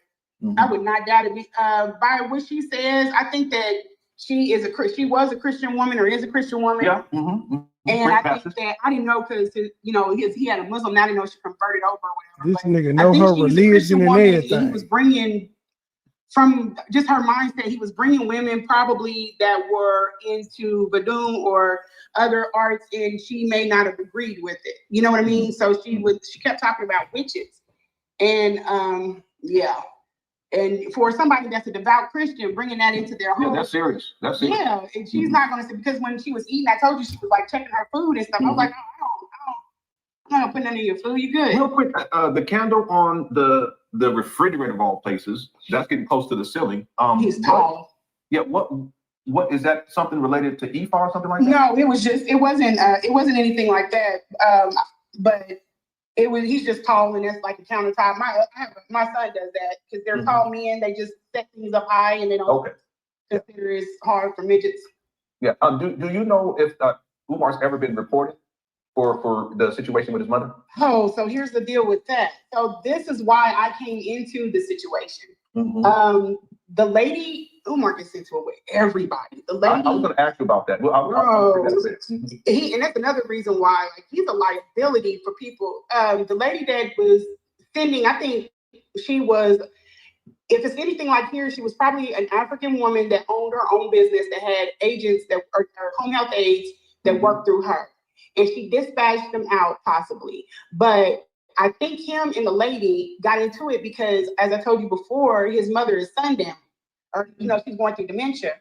He says it's MS. I don't know that because I've never been around anybody. Okay, but real quick before you go on. Yes. This is not a professional diagnosis. You're saying based upon what you saw, your personal opinion is that she is suffering from some level of dementia, whether early stage or something like that. Yes, I'm sorry. Thank you for going because I want to be like, but yeah, so they got into it because they wanted him to put her on medicine to calm her, not to have her zombied out, but to calm her so that they could change her and care for her. Because she doesn't like to be changed, all right? Right. Yep. She fights. And if you have a girl that is there, like that can't man her, and I think that's probably why he chose me too, possibly, because he felt like I could take it a little bit better than somebody else if she's violent, because she doesn't want to get changed. So, and I agreed with him in, about the medicine. He didn't want to put her on medicine. And I agree with that part of it, but there had to be something else, even if, because she can't go through that. You're only thinking about your opinion of the situation, not her quality of life. It's kind of like even where you have to think about people that have children with behavioral problems. Sometimes it's not the fact of the medicine is harmful, and I'm being real, it's the fact that they aren't having a good quality of life because they can't sit down and enjoy a movie. They can't, so there are some people that are different polar opposites or different degrees with that. And I respect, both spaces. But yeah, with her, after taking care of her, I was like, not necessarily put her on medicine. I thought that she needed somebody that knows how to work with that. The only thing that I could come up with on my own was counting down. Like, let's count, let's get count, Miss Barbara. And she was okay with counting, and that kept her from getting too worked up until it didn't. Yeah. Then she was like, no, I'm not counting nothing. She was like, I'm not counting nothing. Yeah, you told me. Real quick, now you bring, because there's, you've talked about how you would have a good time with her, but then there were times where, especially when she didn't want to be changed, that she would just, you even said that she swung on you. Yeah, she's strong. Okay, and the reason I'm bringing that up is because you did say that she calls Umar Blackie, right? Yeah, that's her name for him. But see, the thing is, he was probably called that by her, maybe even by his siblings when he was a child. I don't doubt it. Yeah, is there anything else that she said about Umar that was telling or extraordinary or made you say, oh, what? She kept repeating a name, the Norman name that I told you about. The way she didn't want nobody up, and I think that could be, it's something to that. I don't know if that's just her personally as a woman and her independence, but she didn't want anybody cleaning her. She didn't want anybody cleaning her. And then as far as where he's concerned, she just basically has a feeling that he is the overseer. Yeah. Like, we're going to just pause everything until he gets here. And she let him clean him. He may not be back for a while, but we got to get this done. And keep her mind off of it. She did talk about, like, she broke his fingers. She talked about him bringing women there, and she don't trust them. Hold on. When you say that, because you did say the witch thing, but when you say bringing women, what, to her place? Yeah, it's like, I don't like what she got on. She's pretty, but she's showing too much, Oh, no. So he tried to make out like nobody's ever been around my mother. Your mother has a disdain for the women you bring around, or you have brought around, and she's a typical mom. That's typical mom. No, she's not a legal caretaker. She was a IRS worker who thought she was gonna be his wife. And I think she thought that, and it could be because my hair, she was like, oh, you different. And now she mad that, there you go. You different. This motherfucker here, how you different, bitch? And you talking about you wear a blonde wig. Now the mama didn't like some of the girls that she brought around because mama was saying to her, or having episodes, she got on her, it's too short, even though the girls ain't there, but she just telling you it's too short. You different. I told you this motherfucker here tried to make it seem like she was the best thing in my life ever. She got on. She's pretty, but she's showing too much, Oh no. So he tried to make out like nobody's ever been around my mother. Your mother has this thing. You felt like that, bitch. You bring around, or you have brought around, and she's a typical mom. That's typical mom. She didn't want, and I think she thought that, and it could be because my hair. She was like, oh, "You different, like you're different." Like, but at one point, she thought you was the home healthcare worker too, because she said you weren't gonna get paid. Now she was saying you different as his girlfriend. This shit is crazy. This bitch don't know what story she want to tell. me like it's not slander if it's true. Certain women, and she would say she's a cute girl, but she does funny things with her hand. I think that's her way of saying she steals. And then she talked a lot about some girls being there, and Umar got to pay them. You know, She's actually met Umar. She actually fucked him. He didn't acknowledge her. She's acknowledged him. He texts.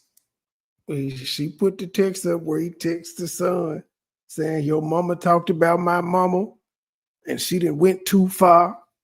So yeah, she knows some shit. I think she's over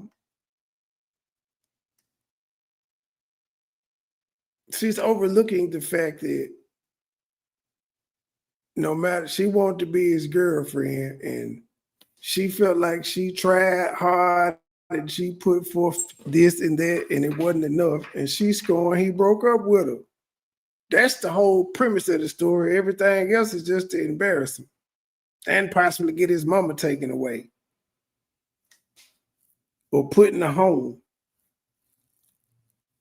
To do with a lot too. Well, that's what I thought though. Anyway, and let me explain the reason why I thought that, because that's how I don't think he was paying them workers right either. Let me explain why. That's what I thought. When you said that, it's not the white man doing this. It's two black people, a scorn lover and a nigga who, I ain't knocking him for his content, but I'm just calling the thing a thing. A nigga who don't like him and who spent the majority of his YouTube career talking shit about him. That's who trying to get his mama taken away. Y'all want to fuck with this nigga's mental health and shit doing something like that. What the hell is wrong with you people? How is that gonna make y'all feel better if y'all report his mama for being in an unsafe environment or have him charged with neglect or some shit? How does that help y'all? Y'all is listening to the stories of a scorned motherfucking girlfriend. Y'all, she ain't shown no pictures. She ain't shown no motherfucking videos. Now, if she had, it'd be different. And if she has, niggas say that shit. But she, in her own right, after she was working there and some more shit and wanted to buy a house and be in it, she ain't call her motherfucking self.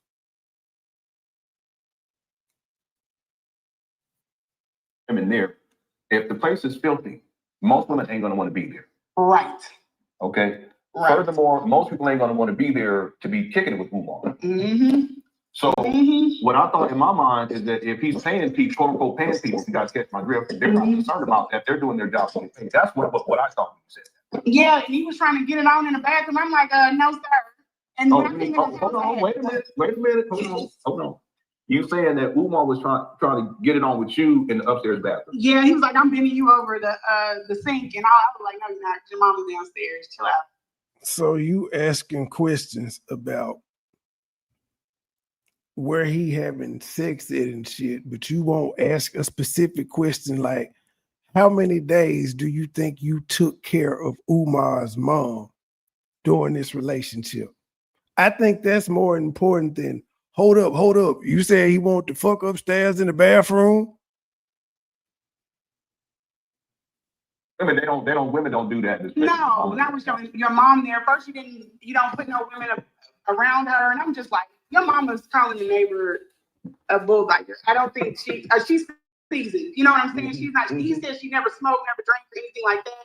And she probably didn't. She's a very intelligent woman and she's a beautiful woman, but she's like the type of person I could chill with. I could literally sit up there and chill with her and she doesn't make me feel like I'm doing too much or anything. And then he was like, they have another thing they said, newsy people. Instead of calling people nosy, they call them newsy. It's like, she said, do you like her? Do you think she's pretty? And I was like, yeah, she's okay. She said, yeah, but she's newsy. I was like, these are just people that be on the TV. I was like, yeah, she looks newsy. So she was there, but when it comes down to changing, she would, her face would change. I said, are you wet? And she was, no, I ain't wet. And then she would make reference to me, trying to do something to her. I'm like, oh no, baby. No. Wait, hold on. What do you mean do something to her? Like she she would make reference like you that's when I heard the bulldogger thing. I'm like, oh no, I'm not that way. I said I got kids and I'm not like this. So and then she was like, no, you're not supposed to do this. You're not supposed to do this. It made me feel like I was taking advantage, even though I know I'm not. You know what I'm saying? It makes I understand. If you're trying to help a woman put on her socks and she's like, no, Lena, get off of me. It's gonna make you feel some type of way. No, you gotta keep putting her through that. That is what I was like, bro. And I was, when he came in the house, he was like, you've been going hard for me. And I was like, listen, we gotta talk. He don't want to talk. And I said, your mother, this is what's going on, what I'm feeling going on with your mother, because she's not the same person with you. And I said, let me watch how you take care of her. I forgot that this happened. And he did everything. And she's very different because she trusts you. She don't know me yet to trust me. She did get better a little bit down the road, but by that time he was already, pulling out the plug. He didn't want to use me anymore to take care of her. But I told him, I said, yeah, that's not what's going on. You got a camera sitting right there. You know what I'm saying? If she don't want to put her leg up and I got to have her leg up, we at an impasse. And I'm not in a position or in a mental state to put her leg up. You know what I mean? I have to just sit there and wait and work with her. Because she's fragile. Yeah, do you think she's safe? She mad that he took her away. He didn't want to use me anymore. Okay, serious question. Do you think she's safe? Just sit there and wait and work with her. Because she's fragile. Yeah, do you think she's safe? Not in that situation, I don't. I feel like somebody should oversee it because he's going too much and she's alone. She's not under his eyes as much. And even with her sliding down, I know the camera's there. He could roll back and see the footage. And then the way that he's acting right now, I don't trust it. But I feel like there should be somebody overseeing the situation to make sure that she's having quality, just top quality everything. And I wanted to get that house to get her out of there. Yeah, I know, sis, but it's just too much. You did what you could do. Oh, no, yeah, I know. But I'm just saying that's why, because I felt like that would be a clean slate. But yeah, I don't feel like that's a good situation for anybody to be in. Yeah, the reason why I'm bringing this up is because I asked that question is because I have a sense that Umar has different people come through to take care of her when he can. Yeah. And those people may not necessarily be of the same ilk as you. I know. You see what I'm saying? Someone that is trustworthy and really cares about her, and who knows what may have happened to her. We don't even know if this bitch is trustworthy. You just taking her fucking word for it. Have done to her over the last, who knows how long. Again, Umar moved in, and that was in 2020, so we're talking about it. He don't know that because when we were talking about, he was like, yeah, she can't get a bladder infection. I mean, I know that already, from elderly people, their bodies respond differently with that. And I said, well, a woman can have a bladder infection or an infection more ways than just not drinking cranberry juice and water. She has to be cleaned properly.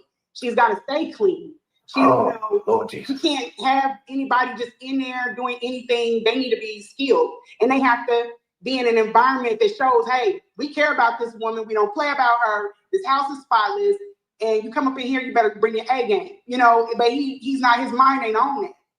His mind isn't on that. He's just trying to get somebody in there to fill them damn dates so he don't miss them dates. Yeah. And I'm pretty sure that's why he was upset when he didn't get to go to Lumumba at Congo. But that's failure to prepare on your own part. Mm-hmm. He wanted to, and this all happened after he went over to Africa. So whoever he went over there for that long stint in Ghana and left her with, when he came back, he was real. I'm not stupid. I know when he got in there wrecking Atlanta. Okay, so he came, I think it was Ghana. Something, he came back on the 21st. He was like, he's like, wait a minute, because I got to go to Atlanta. I got to do a show. And then I want you to meet me out there. We were supposed to meet out there. We were supposed to have dinner. I skipped past on the dinner. That's when he got in the car wreck. I remember that. Yeah, so when he got in the car wreck, when he came in, we were in the room. And that's when he was all like, he wasn't his angry self normally. He was lovey-dovey. I think he was trying to work me up to ask me to take care of his mama. Matter of fact, I know he was. Okay, where was that?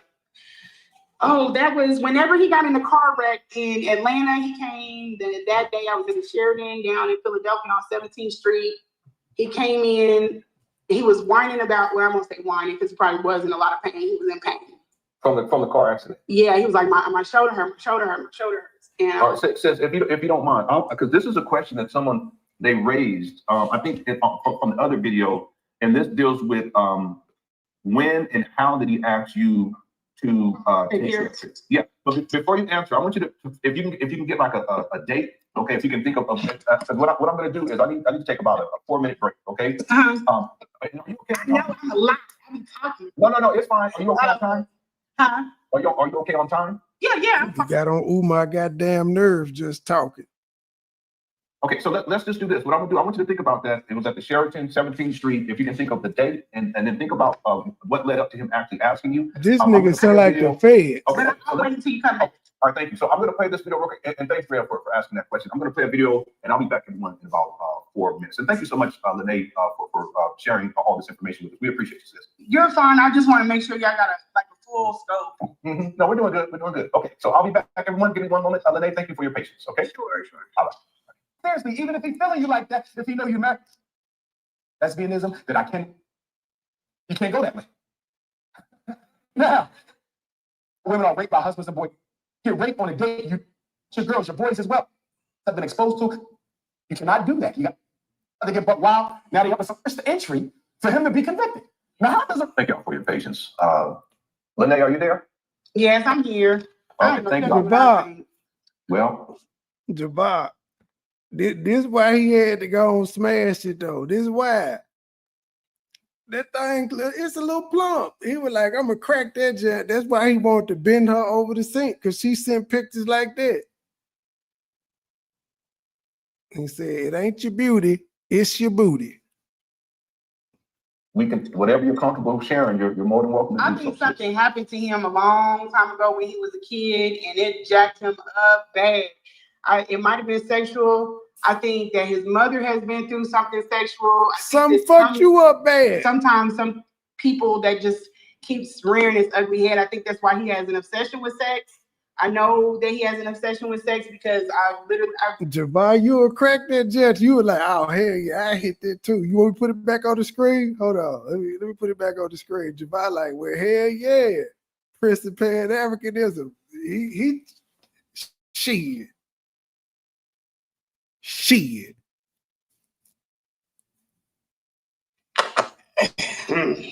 Yeah, I mean, I don't know what it is about me, and I want to say it's my hair. I think it's my hair, and I think it's because my hair is gray. I'm just like, I kind of like. It's because you was thirsty, bitch. That's it. Because you was thirsty. Hair grayed early, and it's getting whiter and whiter. But I've told him I'm gonna dye my hair because I wanted to do something different. Not even brown, so I just wanted to do something different. He's like, no, keep it gray. I love it gray. I love it. And I don't know if it's a kink. I don't know. You wanted to dye his hair. You talk shit about him dyeing his beard, but you was ready to dye your hair. What the fuck? Because it's great. And he's big on elders. And then here's the other thing: the way that Umar gets about Christianity with Christians. Like I was a Christian, but he gets fighting angry about it. So I think that there's something there. Like, I don't know if it comes from his mother, about, like some people just put toxic things about, religion on others. And maybe he has built up just some nasty, I mean, he was Muslim, but he's not even going at Muslims the way he goes at Christians. Right. He was his father who was supposed to be, kind of abusive to him too, I guess, was Muslim. He said that, and he said his father was emotionally abusive. Yeah, and I think he's mad his dad left him in that situation because literally everything about his dad he mimics. He's an activist, he followed everything. Usually if you don't want to be nothing like that parent, you don't want to be nothing like that parent. Or maybe that's why he don't get busy in Philly because his dad is active out there. I don't know, but something messed that man up bad. And he's been like that, and I think he went into psychology to try to figure it out. Yeah, I think so too. I think so. We had 3 hours and 1 minute on this 6.5 hour video. I probably have to do a part 3 because I'm gonna go to close to 6 hours. I gotta stop to cut the music out.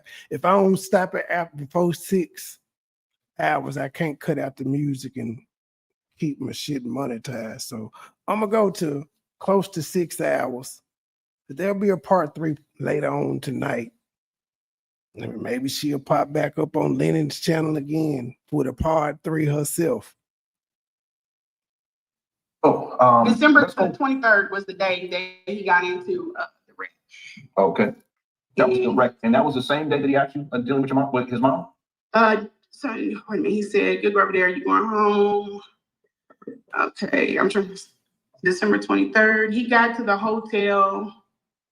Okay, he got. And then he made about 5 bands on the 4th of July. I ain't mad at them. They're just those super chats. They ain't the AdSense money. They ain't the members' revenue neither. I ain't mad at them at all. But stop acting like I just don't like niggas who won't admit, man, this shit get me paid. Like, I don't give a fuck about if he open FDMG up. I hope the nigga don't open it up because it give me more shit to talk about. He won't just be real and say that. He lying like it's this actual cause that he's out here fighting. But if that's the case, nigga, it's some niggas in your town right now scamming black people every motherfucking day. You ain't out there fucking with them. You could be having the camera roll and saying, aha, I got you in a scam. You're not, because it ain't gonna make you no goddamn money when you put it on YouTube. Nobody cares about nobody's. Hotel about 4:45, and I gave him the room number, and he came on up. Mm-hmm. So yeah, it was the day before Christmas. So yeah, their Christmas, and I left Christmas. I was going to leave that day, but he was like, "No, we were supposed to go out to dinner." Da, da, da, da. And that's the day that I told you I had to. He was kept watching that series on Netflix, and I had to put him on pause. So yeah, so he had a rest. He was on that show all day. No, yeah. So because he thought that show was about him. I remember he said, "I said this guy, he crazy." He didn't bring that up to me, and he had something happen, I guess, before that, the child support thing, because he talked about that. He was like, and I told him, you know, you wanted 2 wives, you got 2 women right there that have your kids, marry her, you know. But he got mad at me. Yeah, but they don't want to have nothing to deal with him, though. No, they don't. And then so can you tell me when was it, to the best of your memory, when was it, and what was the context for Umar to ask you to come take care of his mother? What was the conversation? He called me, and he was calling before, though. He was like calling choppy, and I was like, something's up. Something, because I know he ain't calling me. We usually I said something's up. He got something on his brain. And I thought it was, we talked about Mark Lamont, you know, with the Joe Budden. Did I tell you about that? I don't know if you mentioned the Mark Lamont thing on the last live stream. You wanna share that? Yeah, I can. I'll tell you this, and then I'll tell you that. So we can make like some. But yeah. So he called me. He was like, "I'm gonna call you right back." He was driving from somewhere to somewhere. I think he was like driving down to DC. And so was that the time?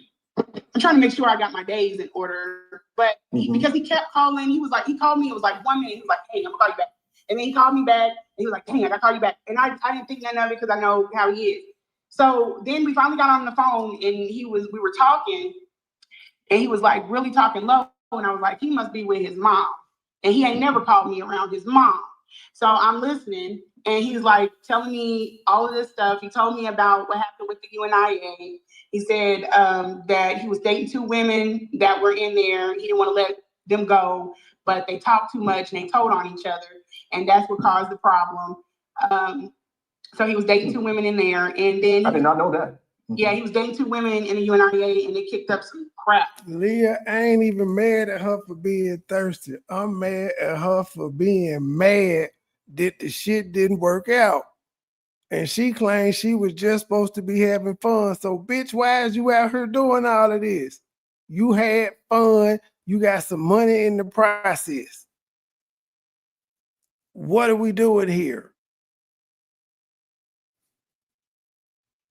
And then he moved on. He was like going through this series. I was like, what is going on with him? He was like going through a series of stuff. And then we started talking about E5, and we were talking about why I don't want to get married. And he was like, you know, women think that kids are going to be there to take care of them when they get older. And I was like, no, you know, I don't know. I still have my opinions. And then we moved on. We were talking about some other things, but it was like dead silence, and it wasn't like the conversation wasn't really rolling, but he was divulging a lot. And I was like, but it was like all at once. And I said, he's manic, so I'm not gonna worry about it. I'm gonna just sit and listen to it. So we get into the second hour. Yeah, we go to the second hour, and then we start going. And him. And here's the thing: Umar does not talk to you. He talks to himself while you are present. So you can interject or whatever, but it's basically yeah. So he started saying what was going on with his mother and his brothers, or he had his mother in his care, and he didn't want them coming over there to the house. I didn't ask no questions, because when you ask questions, even though he's telling you things, he makes you feel like you're being nosy. So you got to let him kind of come out with the shit on his own. So he's talking to me, telling me how his brothers and sisters are trying to basically take his mom and have control over his mom. He didn't want him over at the house. He doesn't have any help. He's going off into trying to think of everything. Then he starts talking about the lady when he was over in Africa. He says that the lady, comes to him and starts talking to him about his mother's behavior, and that she needed to possibly encourage him to put her on medicine to kind of get her doctored out, and he didn't agree with that. He was furious. So one of the ladies that was in here, this is how he thinks though. One of the ladies that was kind of in the meeting with them is like, yeah, Umar, it's really hard. They had to come to him in teams, and I know why, especially about his mother. So they came to him in a team, and he was like, basically, F both of y'all, I'm gonna do this my way. And he said, I want, if I could just find somebody to take care of my mother, I would marry them. Same thing he did with the school floors. I know Umar's games. So I said, well, I sent you a text too where he's talking about the school floors. I said, you probably saved yourself a bad marriage. And a lot of time if you just use this and, but in this, I was like, well, let's pause the, us kicking it, hooking up. And he was like, and I can help you with your mother. And he was like, will you? And I was like, yeah, I will help you with your mother. Because he was explaining to me everything that was going on. And I said, I'll help you out with your mother. He said, and I'll pay you. And So wait a damn minute. So you mean to tell me shortly after this man said, if I can find somebody to take care of my mama, I married him, you was like, I'll do it, but let's us stop fucking, but I take care of your mama. But prior to him saying, if I could find somebody to take care of my mama, I would marry them, thinking about taking care of his mama. This shit is crazy, but she act like she wasn't doing it trying to be this nigga wife. I said, okay, no problem.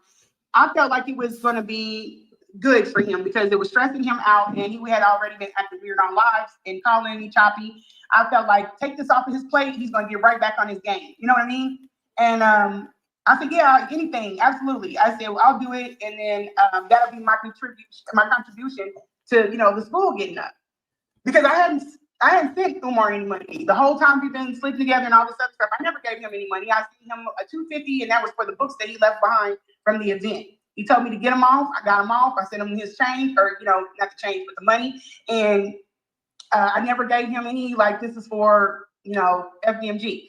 So I said, yeah, you won't let me go to So it didn't have anything to do with him saying he would marry somebody who took care of his mama. It ain't had nothing to do with it. So this will be my way of helping out. And then it was cool. It was immediate. I thought we were gonna start having conversations about her care, but he was like, I'm gonna book you a flight. And I was like, oh, okay. Well, I got a process, because I don't work for a normal employer. I got to process how I can, get the time off. And as soon as I clear it, I'm gonna hit you back, and we'll just go from there. And I think too, a lot of what was I thought that we were finally getting to a plateau, like, okay, finally he's gonna be able to relax, put the guard down, not be so nasty every time we talk, at some point, because he's like, damn, this girl really got my back. I really got a friend. Because he said he never had a friend before. Okay, well, you got a friend now. I'm ride or die. What do we got to do to get you right? And that was what it was. You was a 43 to 45-year-old woman who believed him when he said he never had a friend. And I was on a plane. And then he started beating me up because of the ass. Like not physically beating me up, but he started, oh, you're playing with me and you're just doing this because you think I need you. And I'm like, no, I don't do stuff like this, people. That's what you used to dealing with. But no, I'm not. If I can't do it, I just can't do it. If I can't get the time off, I spent the time I was supposed to go over to Africa to look at something for myself. I spent it on taking care of his mother. That time I accumulated, I was supposed to go on my own trip. But I took it, I took this on. But he was. I said, fuck my trip to Africa for 5 days. I'm gonna go take care of this nigga mama. He made me feel like I only offered to get something from him. Mm-hmm. And that's not what I did. He couldn't accept the offer. And I think he was a little mad. It was me that was in that position. I think he wanted, I don't know, somebody else in that position. And then he thought after things went sideways that I wanted to cash in on what he offered up. But I never wanted Umar as husband. What did he offer up? He was like, he thinks people are going to hold him to, okay, so he feels like he's an eligible bachelor. So he's going to dangle that carrot in front of some women's face and some women will bite. The problem with me was even before Umar and all of anybody that knows me knows, I'm not somebody that's really too interested in marriage. So he had to find a different way of coming at me. And that's why he was trying to get me on that call. He was trying to get me to talk me into wanting to be married. Ma'am, that's the only reason that you agreed to take care of his mama. He told me, this is another thing he told me. He was like, I had a dream. You were in a dream and you were sitting in the kitchen and there was another wife there. And he was saying something was spinning from E5. He was working me. He was like, something was spinning from E5. Like this dude was spinning and it was, basically giving. How was he working you if you never bought into the idea or was sold on the idea of being a wife? All of the reasons or all of the signs that I was to be his wife. And I'm not gonna lie to y'all. I really thought, I was like, is this why I met this man? Like that's just manipulation. And then you do know there's no way he could have marriage licenses with more than one woman. So you knew it wasn't gonna be no official monogamous thing anyway. But so he brings it because he knows you with. Let's call it running game. That's what we used to call it. Yeah, but it was he like running the long game because I was like, this is like maybe this is why I finally came off the porch. It was him. I was putting things up, but in my heart of all hearts, I fell for it, bitch. He wasn't for me, but I wanted to help him out. So yes, that's how he got me out there. Yeah. So while you were out there, did any of his family members or siblings or anyone for that matter ever come there while you were? I don't want to fuck you no more, but I will be around your mama. I help you do that, but I don't want to fuck you no more. That makes sense. How? She probably did say that, and that's probably when he was like, well, all right, fuck you, and hell no, you ain't finna be around my mama. You already, what? No, I don't want to see you. I don't need you being out in my goddamn business. Going back, bye.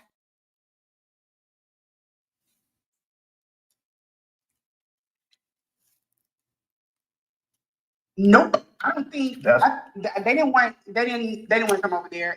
He sent me text messages from his brother, and I was even like, I don't know if I need to take a strap with me or whatever. His brother seems a little shady, but I don't know. But he sent me the text message. Not his get brother. the strap. His brother's basically, I think you have those, but his brother's basically like, I need some money. What's good? And he's like, did he threaten me at the end? You know what a threat is? It's literally the same text message that he sent my son. And I could find that text to show people, but that was one of the ones that I was like, there's a lot of y'all grind time. And and when I start getting phone calls and people in my space, like people like, why is she coming for him? Why? I never came for him. I have all the text messages. I tried to break things out cordially. Umar, I said, get your people out of my space. I don't know about no pull-up teams, none of that stuff. If somebody come on my property, I'm gonna put them down. He's like, well, I don't know. I don't know who it is. Yeah, you do, because the first chick knew him, and then later on, he lies so much he doesn't remember what he lies about. So the first chick in ass, if he's listening with his punk, that girl, Yes. he said he messed with her in 2017. So why does this girl show up in my space after the event? You better get her. Because if I get her, it's gonna be ugly. What does she mean by MySpace? Was she text? Was she DM? What does she mean by that? Was she physically in her space? I'm confused.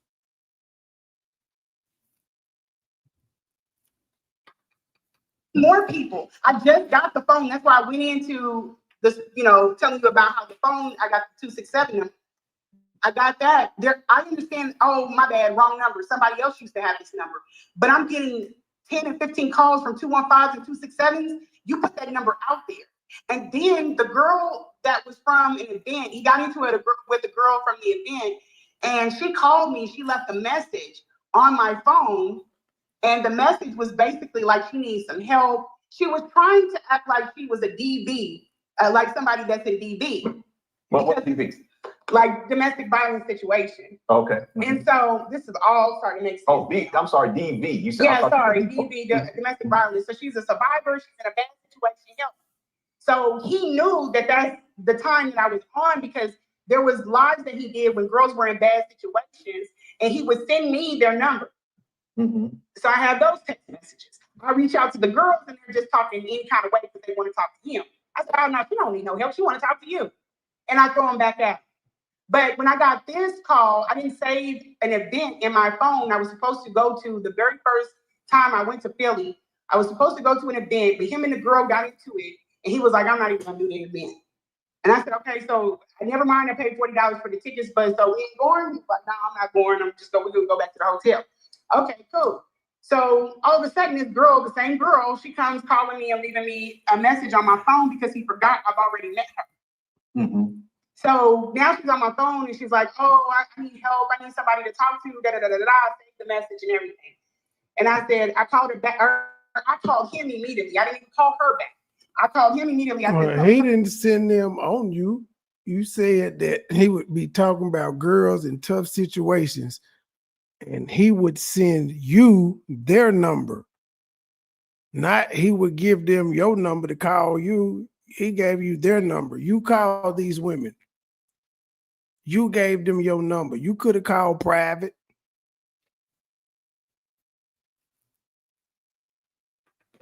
Calling, and I think these are people that you knew. And or no. And he was like, who is it? And I said, it's the girl that you got into it with at the event.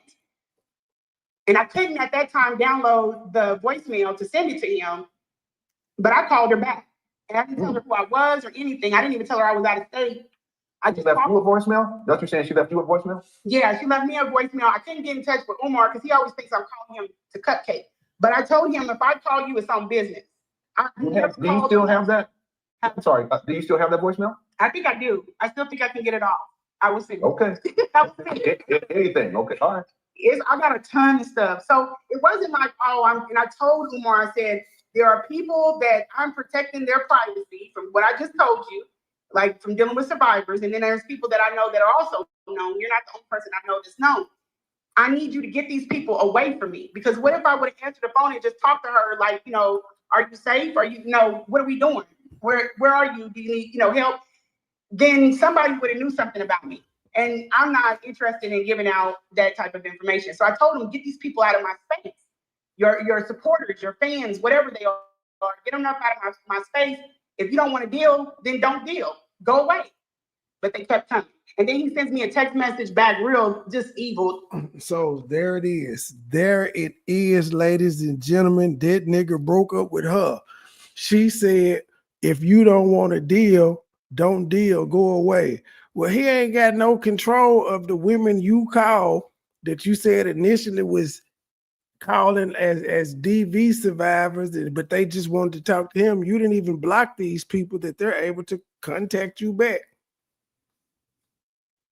That ain't got nothing to do with him. You talked to these women when you thought you was the first lady of FDMG. But there it is. You don't want to deal.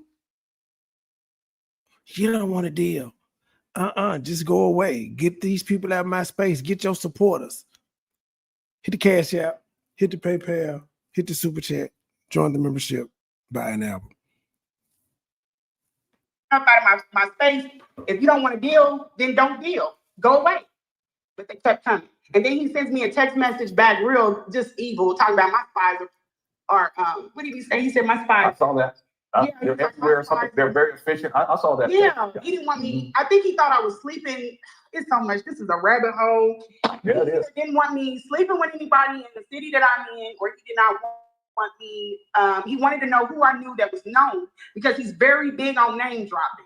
And that's one thing that would frustrate him about me. He was like, "Who is it? Who is it?" I was like, "I don't tell people's business, and I don't name drop."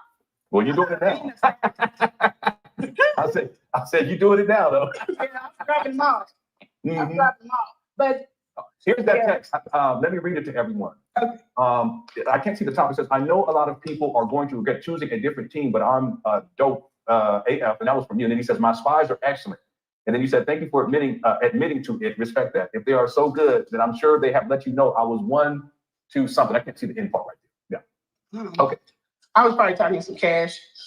And I was trying to find the receipt, and you did send it to me from his brother. And when you sent it to me, I didn't quite understand what it was about, but you explained it.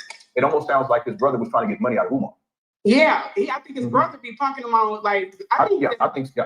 I think the money has a lot to do with their family. He got a lot of brothers and sisters, and you cashing in, you getting money. Yeah, we need some help. And I couldn't even judge it. You know what I'm saying? I wouldn't even judge it, but I don't know. No, and that happens because I had a cousin. Well, he's still alive, but one of his siblings was involved with some stuff. I'm saying they. I'm not trying to talk too much information. They was coming up on some crazy amounts of money. I'm talking millions of dollars. Yeah. I didn't say what they was doing, and her brother, once he was in jail at first. By the time he gets out, he found out that they was coming up. You know, they was really coming up, and he was like, "Yeah, I need money." Right. So initially, they thought that they could just give him a little bit, and then he'll leave it alone.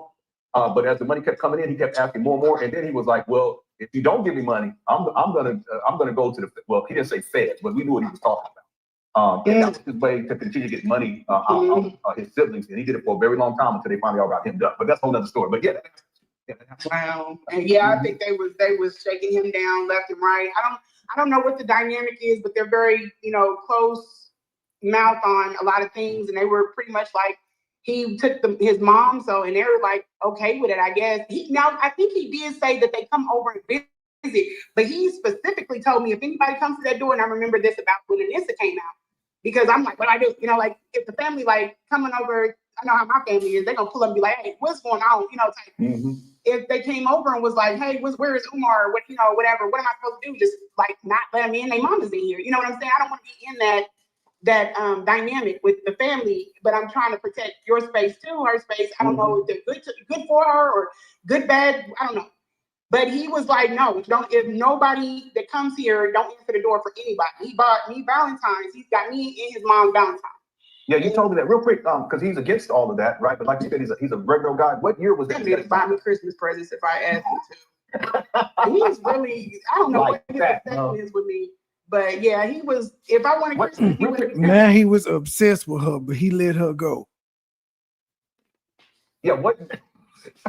He ain't get that. Cut it out. What year was that for the Valentine? Just for the timeline part. Oh, that was 2024. Let me look at it. I can send you the card. He sent you what you mean a card? Oh, he got me a balloon. And you know what he did with his evil self? He stabbed the balloons. He stabbed them with a knife. I said, really, Umar, you that hateful? Wait a minute. Tell you got to tell that story. This was. I left him because I didn't want to get on the plane with him, and I left my fruit. He got me some. He loves chocolate and strawberries. He thinks everybody else do. And I was like, yeah, I know that. He brought me like a bunch of chocolate covered fruit, which was, and the balloons. He got 3 balloons, and his mom got them, and I tied all the balloons on her tray so she could look at them. And I left mine with her too, because I didn't want to be going to the airport. And this evil, he goes and stabs the balloon with a knife because he thought I took the rental car keys. Yeah, you sent me the receipt on that. Yeah. Like, why would you? I'm not spiteful, but then you turn around and do stuff like that. Why would you do that? He's psycho. I left my stuff there. Thank God I didn't leave my suitcase, but my clothes were so bad. from taking care of her, I didn't feel comfortable just leaving dirty clothes there. So I took my clothes home to wash them, you know, and there wasn't a washing machine there, and I didn't know what the, you know, the washing situation was, like the days or whatever, or how he just was unavailable for so much. And so I took the clothes home in the suitcase, and I left some things there. He just threw it away, or he did whatever with it. But I lost my bank card, and I was like, "Have you found?" Oh, let me tell y'all about my package. I lost my bank card there. Have you seen my bank card? Nope, I ain't seen it. You have seen it. You probably threw it away.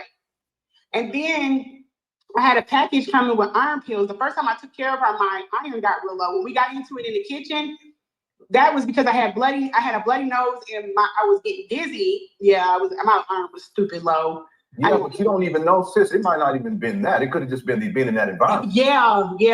I didn't even think about that. But I was dizzy. I was like, I couldn't do the dishes. I kept getting, like, standing there, I kept getting dizzy. So he was like, "Why aren't the dishes done?" I was like, "Well, you'll see on the camera, because you can, like, literally see me trying to catch the blood or whatever." And he never said, "Oh, damn, you had a bloody nose, my bad. That's why the dishes weren't done." He didn't care. And then I was like, my package, I was at the hotel. He put me in a hotel, and I said, Why would it matter if the dishes are done anyway, and you said that motherfucker was nasty and shit everywhere? Why would it matter if the dishes was done? How was you able to cook in that motherfucker if dishes was done? And again, you make it seem like you was this nigga's mama caretaker for like 3 to 6 months. It's coming. He was like, "Why can't you just go to CVS and get your iron pills?" And I was like, "Cause I wanted these iron pills. My kids were sending them." And so he was like, he refused it. He refused my package because I wouldn't tell him what was in it. You sent me the receipt too. Yeah, I sent it, and they refused it. And it says big. He ain't know if you was sending dope or not. That's why you should have told him. My cousin works at the post office, and she was like, "He refused it." I was like, "That's hateful." You said that he's very spiteful. The thing, and I have to say this, that's not manly behavior to be stabbing balloons. So your cousin worked for the post office in Philadelphia to be able to tell you that he refused the package. Situation, and someone else commented and said, you know, for him to do that, you know, that's like it could lead up to something even more serious. Yeah, I know. That's why I said they had the team talk to him about his mom. I don't think it was safe putting her on meds, just going on one-on-one. I don't think it was safe. He was so, like, clearly something's going on with this woman, and he's like vicious about it. I don't think it's about his mom. I think it's just because that's what he wants, and that's the way he's going to have it. Okay, so you saw he had I can't remember if he said a Glock or something on his the pistol. Pistol on the dresser. Yeah. He does have knives, and he likes playing with them because I've seen him in different videos. He buys them every time he goes to the Did you see any knives around? He bought one when he was in Kansas City. He buys knives all the time. Yeah, he likes knives. Oh my God. Yep. I wouldn't trust him with a gun. His mental state is not. He's out there. Yeah. Did you see? I'm sorry, sis. Did you see? Because there was a video, and I can't remember which video it was, but I do have it downloaded. I just got to run back into it. There's a video where I think he's up at the abandoned buildings, and he has some what do they call brass knuckles? Did you see any of that? I didn't see that. Yeah, because he goes like this, and he's up there at the school, and he's going like this with his brass knuckles. Yeah. Did you? I didn't see that, but I'm not surprised at all. Did I see anything like that in his house? Yeah. Did you see any other weapons? Just the pistol. I don't know why he would leave the pistol out on the dresser other than to intimidate me. Yeah, that's just wow. Stacking balloons. That's like, man. If you come in the house, if I don't do nothing else, when I come in and if I have on I have a 16-year-old here, all my kids are familiar with, carrying and everything. But the very first thing I do is hit the safe. The very first thing, even if I don't have the wristband, just to check. Yeah, just to check. This just off. That's just if it's my everyday carry thing, absolutely, that's where I'm born with it. To put it in the safe. But he just put it on the dresser. Like, I know he's got a gun safe in the room. He's got a gun safe. I think that's where he's putting his guns. I've never seen a gun safe like it, but it's a safe.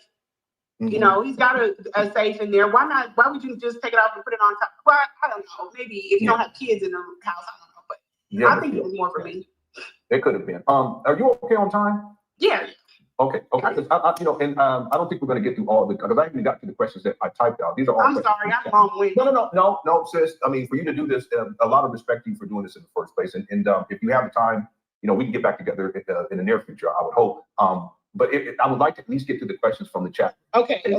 Okay. Now, everyone, real quick. Her Cash App is there on the screen. Iconic Moguls. If you've enjoyed this sister with everything that she shared, not just today, but on that first interview, that's opened up the gates for other people to come out and speak about Umar. Again, if anyone is watching this and you have a story that you have personal dealings with Umar, whether you're male or female, and you would like to come and share your story, you can email me at lenae@yahoo.com, and then we'll go from there. So again, Lenae's Cash App is $icon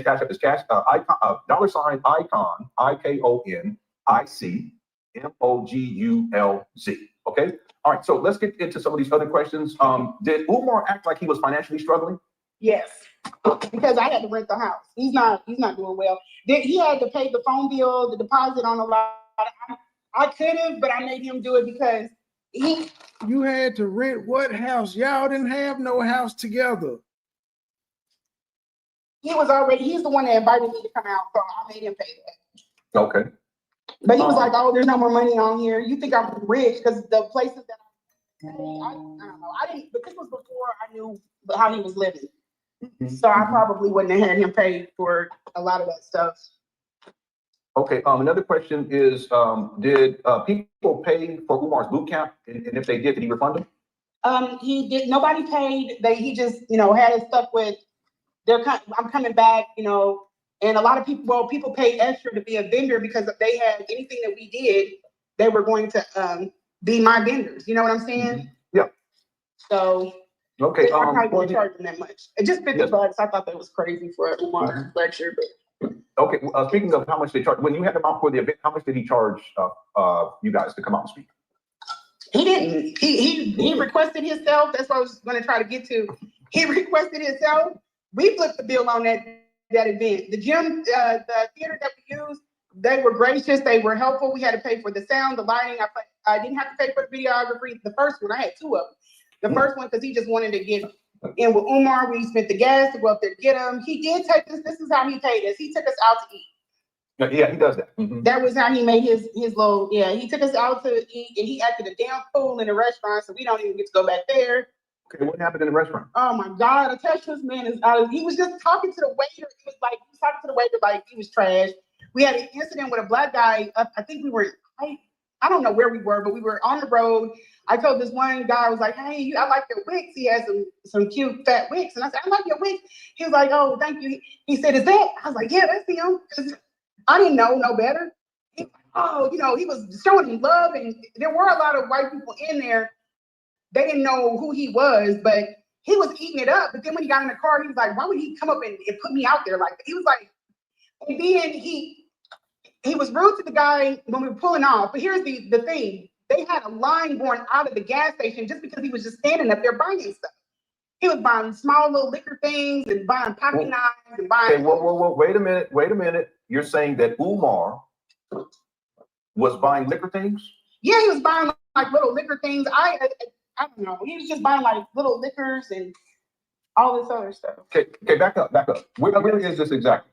I think this is when we're coming from Nebraska. We're bringing him, this is December the 3rd. We have drove out to Nebraska to pick him up, and we are bringing him down to Kansas City. Yeah. And so where were you at? Was it at like a 7-Eleven? Was it a Walmart? It was like one of the mom and pop gas stations, like a quick stop or something like that. But the guy had a bunch of stuff in there, like what you were talking about, like the knives and the blowtorch lighters and stuff. And Umar was like, he was up in there, and the man was getting frustrated with him. And he was getting nasty back with him because he was trying to get the line out. The line was damn near out the door. And Umar does that. And he would use, and I'm gonna come back to this other issue with the little liquors. I think I know what you're talking about, but Umar has, I've seen him do this because he would go to this spot in Wilmington called, what was it called? It was where he would get Obacala shake. The first had remind me what that spot was called. And he would record himself coming in. He would be all loud, and everyone, so he gets everyone's attention. He goes up, and then he goes through this whole process of, okay, what do you guys have? And they'll tell him, and then, well, what is that? What's on that? And then they'll tell him. And he said, well, what about this? And then what about this? Right here? And they'll tell him. And that type of situation. Yeah, he has to do that. You see. Like he's his personal shopper. Like the dude was like, bro, just get this stuff and get the hell out. Yeah, and it was called Drop Squad Kitchen, and there's plenty of times where he did it. But now, real quick, so he's buying different things, and you see him buy the little. Is it the little tiny, like small little shotguns? It could have been for P5. Okay, that's true. Mm-hmm. You know, he could have been his. I have rum but yeah, it could have been for E5. Yeah, you never saw him drink any alcohol, did you? I didn't, but I'm gonna tell you, he wanted this particular juice out on a stage. If you watch that video, I'm coming out on the stage bringing water and juice. That juice he wanted with him. Mm-hmm. So I don't know what was in that juice. Oh, okay, I get you. So, so real quick, just for clarification, he didn't charge you for the event. He did it for free. He did the event for free. He did the event for free. Yeah, and the reason why I'm saying this is because I've been telling people this for years, that it's not as if he's the most requested, meaning that people are requesting him to come out and paying him a lot of money, not like in his heyday. What's happened is that Umar, because he's burned so many bridges, he begs for people to put events together for him, and he just goes out there for free. He's not making any money, and so then the question becomes, who's paying for everything else in terms of him eating, traveling, going here and there, all around the world, and that's where the donation money comes in. He's been living off of that donation money. I wish more people would follow you, Lenae, because they would figure all of this out. You are absolutely right. He called us. We put on everything. We did the event. Basically, he called us to throw him in a bid. We threw on the event. He made money off of the books. He sent the books. Oh, I hope he doesn't dox that address, because that would be stupid. But he sent the books to an address that I gave him. I never gave him my address. Okay. He sent the books ahead, and that's when the woman was like, "How did she get a book and read the book before she met him?" Because we had the books a week prior. Mm-hmm. So he sent the books. We transported the books in him, and then when we got there, he does the show, and the way he writes it off, I guess, the taxes, is he takes us out to eat. Okay. That's a business expense. You see what I'm saying? Yep. So he's somebody done put him on. Yeah. He's a con man. He's a scammer. Yeah. He uses his nonprofit status not to open up a school, but for his own personal lifestyle, which includes paying for dinners, for people who have to come out, because that's also part of his lifestyle too. And then it also makes you guys feel as if he's all about the business. He's all about the community, when in point of fact he's not. Okay, let's get to some more of these questions. Okay. Let's see. And matter of fact, I just want to answer this one myself because you've already talked about this. And some of that access is Dr. Umar using the school donations to pay for child support. I'm sure he is. And it's Dr. Umar Johnson using donation money to pay for vacations. Understand that Umar's on a perpetual vacation. And like we were talking about here, a lot of that money from the donations is going for him to fly to different places. They're not paying for these things for him to get food. They're not paying for these things for him to go and speak. They're not paying for these things. That's all donors' money that's fueling his lifestyle. Yeah, he told me in the car when we first got him, we were like, he said he had been audited. And I'm gonna send you some stuff on that, some extensive stuff. He said that I don't know why he would tell me that, but he said that he got audited, and they came and he had to get all his receipts and investigate, get all his stuff together. So yeah, I just wanted to add that he did tell me that. Okay. We've seen Umar gambling. Do you think he has a gambling problem? Did you see any gambling while you were with him? He didn't have a problem with me going to live in Philly. I know that he took his mother to Atlantic City for her birthday, and he's been up there a few times from what I know. Okay, and that is for gambling purposes. And when I called him to pick my lucky numbers and stuff, he would pick them. Okay. Yeah. Like, someone said, let me check my picture. This is someone probably who's dealt with Umar. That's an older picture of Umar. This is KX397. KX397, if at any point you'd like to come on and speak about your experience with Umar, you can always email me at lenaehonor@yahoo.com. Mm-hmm. Okay, Black. Now this may be a weird question, but I think honest answer from you. Don't be trying to. It's not about the movement here. No, it's about It's cool. That was the bag was him getting the structure. That was cool. It was never supposed. Maybe in his good years, in his young good years. But right now, when y'all donate, y'all are paying for his mother's care. You're paying for flights, anything that he hasn't gotten paid for yet from the speaking engagements. He makes all his money from the colleges. Yeah. His money from the colleges. In the books. In the podcast. In the podcast. I'm sorry. In the books. Yeah. If y'all buy books and stuff like that. And that's another reason why I was trying to come on to help him organize, because he would have had a beautiful portfolio. He doesn't know what he's doing, and he don't want nobody to tell him nothing. Yeah, and he could have legitimately been a multi-millionaire if he had done this right, starting back in 2000. Yeah. If he could have coined the Black Queens forever, if he coined that, he would have been sitting on top of. Yeah. But you can't tell him nothing.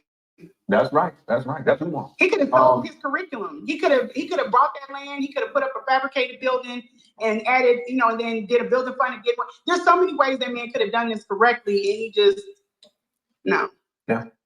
78 Vet asks, has anyone ever suggested mental health mental health help? And I'm going to assume for Umar.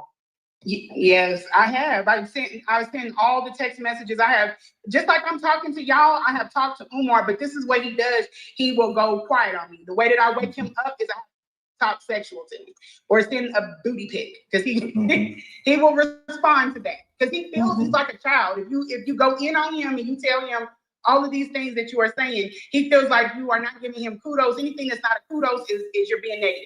Yeah, praise and worship, like you said. said. Very big on worship. Yes. Did you ever talk? Did you ever talk to him about anything mental health wise dealing with him? And if so, did he have a response? I did. I asked him if he was autistic when we were in bed, and he said no. Why?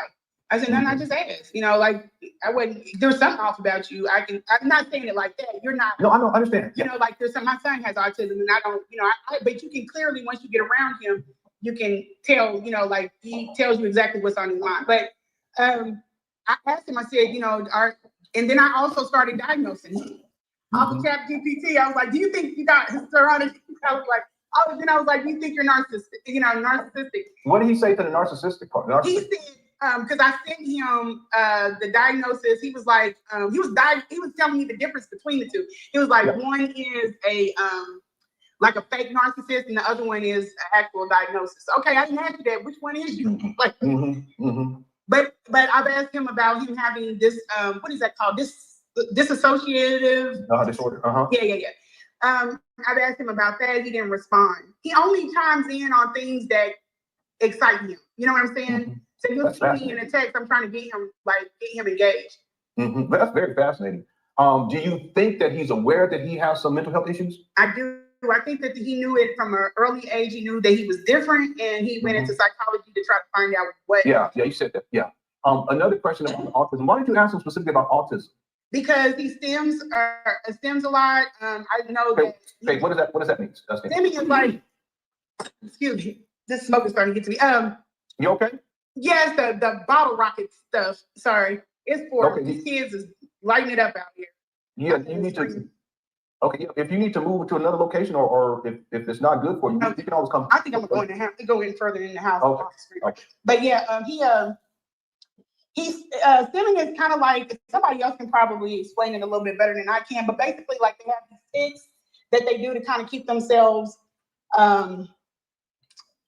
from like doing things that. You have an autistic child. You use the term, but you don't know how to explain it. Are socially awkward. So he may one thing that I know about Umar, he's smart. He writes. I think he writes. When he gets in spaces, he has a little book or whatever, he can write. And when we were in the room, he would write down things, like he'll jot down his that schedule that he constantly puts up. He'll just run through it real fast. Like he knows that like the back of his hand. And he memorizes dates. Yes, and that's how he keeps himself from going into a space. He's not good with emotional things. And like when he comes in the house and I'm worked up, which is not my normal me, but if I'm like that, he'll start blinking real fast. And I know that it's too much. It's an overload. I gotta calm down. Oh wow. He'll start blinking real fast. Yeah, I know. And if you see him on pictures, if you see his hand is spread out like a 5 when he's taking pictures, he's overstimulated. He's like, I know what you mean. He's trying to hang on. Like y'all need to wrap this shit up because I'm about to, you know. And so what's the other thing? He had so many of them.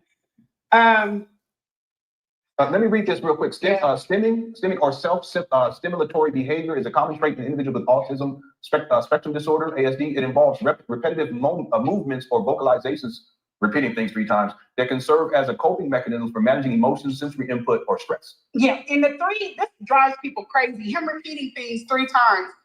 The reason why he does that, for one reason, it is overstand, understand, and understand. That's why he says it 3 to lock it in. But also, Umar is a master of propaganda. Like he studied it. He has books on it. So you feeling him, and when he speaks to you, he knows key points to hit. He knows to touch you and point. He knows all of that stuff. He is very good at that. He knows. Yeah. He knows how not to act. So if he's stressed out, that hand goes to a 5 because he knows if he keeps it cuff tight, then people can tell that he's stressed. So he overextends it to show that I'm really not stressed. He's trying to compensate. I've seen it. Wow, fascinating stuff. It's an almost all, and I called him out on it, and he's like, looked at me crazy. I was like, yeah, I know. I be watching you. Yeah, he's probably not even aware of it, though. No, he's probably not. Can I play something for you? I want you to look at this and tell me, because what we're talking about here just popped into my mind. This is a video from 2016, August 28, 2016. And just for context, Umar, he's backstage and he's about to go up to actually speak. And I want everyone to see what he's doing here, okay? Because it ties to...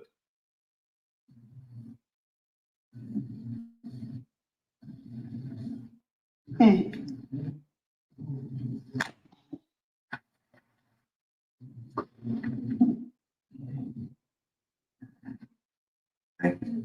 I'll get your comment. Here. Watching this man move his Record hand. this live for everyone.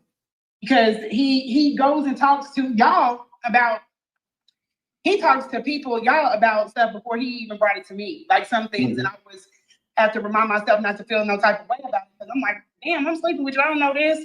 And what do you mean? Can you give us an example of what you mean?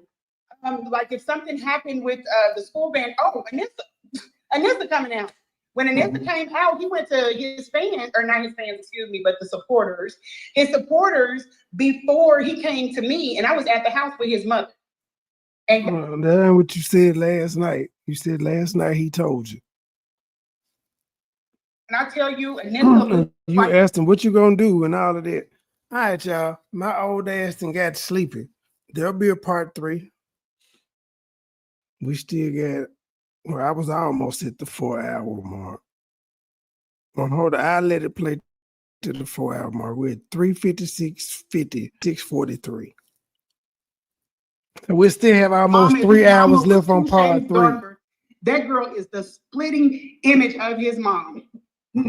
But he did, and I think that's a lot of the reason why he responded to her. He didn't tell me my birthday is significant to a passing of his family member. He didn't tell me that, like just in normal conversation, you know, like, oh, I have an aunt that has that birthday or passed on that day, or that's the day that my grandmother passed away. Who remembers this shit? He doesn't voluntarily give that information, but he'll tell you something way more private. And you're good with dates, sir. I know you know, I don't know if he was matching up even our link ups by dates, because I think it's crazy that literally a whole, like every March, I'm with him, you know what I'm saying, or something else, or the fact that my daughter's, you know, it's a lot of things that are a hell of a coincidence, and I don't know.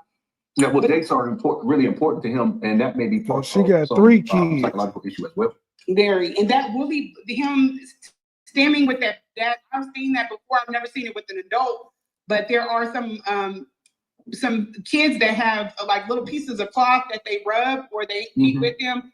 And the tapping is something that my son does, and they also have other things that they grow out of, or they switch it out if people start making comments about it. Yeah. But yeah, he's very much on social media. He will tell y'all something very private before anybody else knows. Yeah.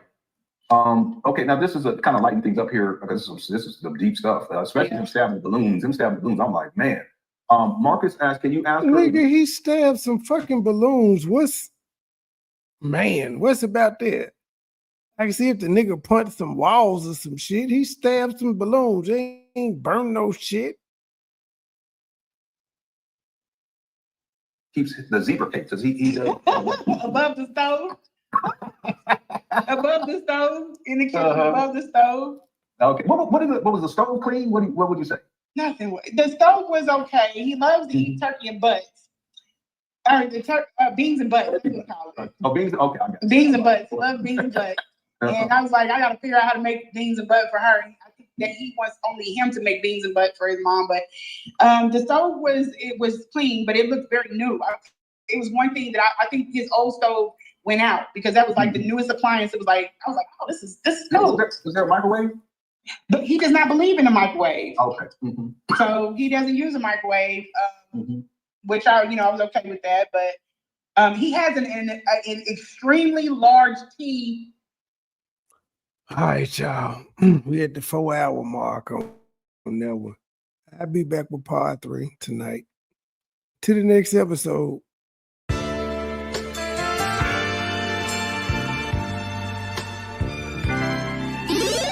Never been a hoe, I stay on go, so what the business? Nigga talking reckless, shoot this bitch ass with the quickness. Now he bleeding, sorry, begging, asking for forgiveness. Bow, bow, bow, bow, bow, limp biscuit. All my niggas wildin', they done labeled us a misfit. Wake up every morning, 2 or 3, 5 in the Fitbit. Oh shit, didn't nobody come to see you old. It's some focus. Shoot 100 shots, no reloaded. Master of the game, you would think I'm into coding. Memphis niggas spit this pippin', mackin' like I'm golden. Hope with my money, you gon' turn me to the old me.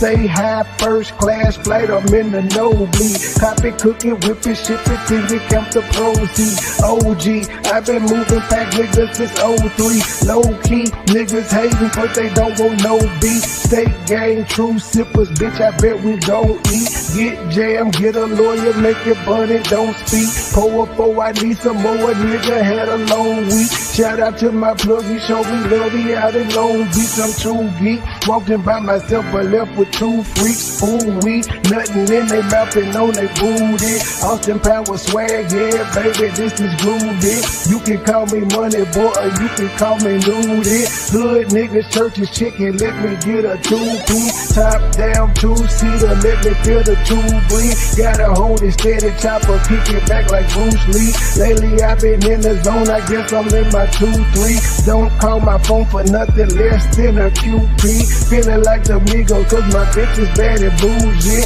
All my haters love me, all these bitches is some groupies. Came a long way, I like to introduce the new me. Standing on business like I'm king or like I'm Drewski. Call me Ron Island, cause I like my love for choosy. When we link, it's a movie. She bustin' like a Uzi. I love the way she do me. I beat it up like Uzi. She dancing just like Suki. Call me Ron Island, cause I like my love for choosy. When we link, it's a movie. She bustin' like a Uzi. I love the way she do me. I beat it up like Uzi. She dancing just like Suki.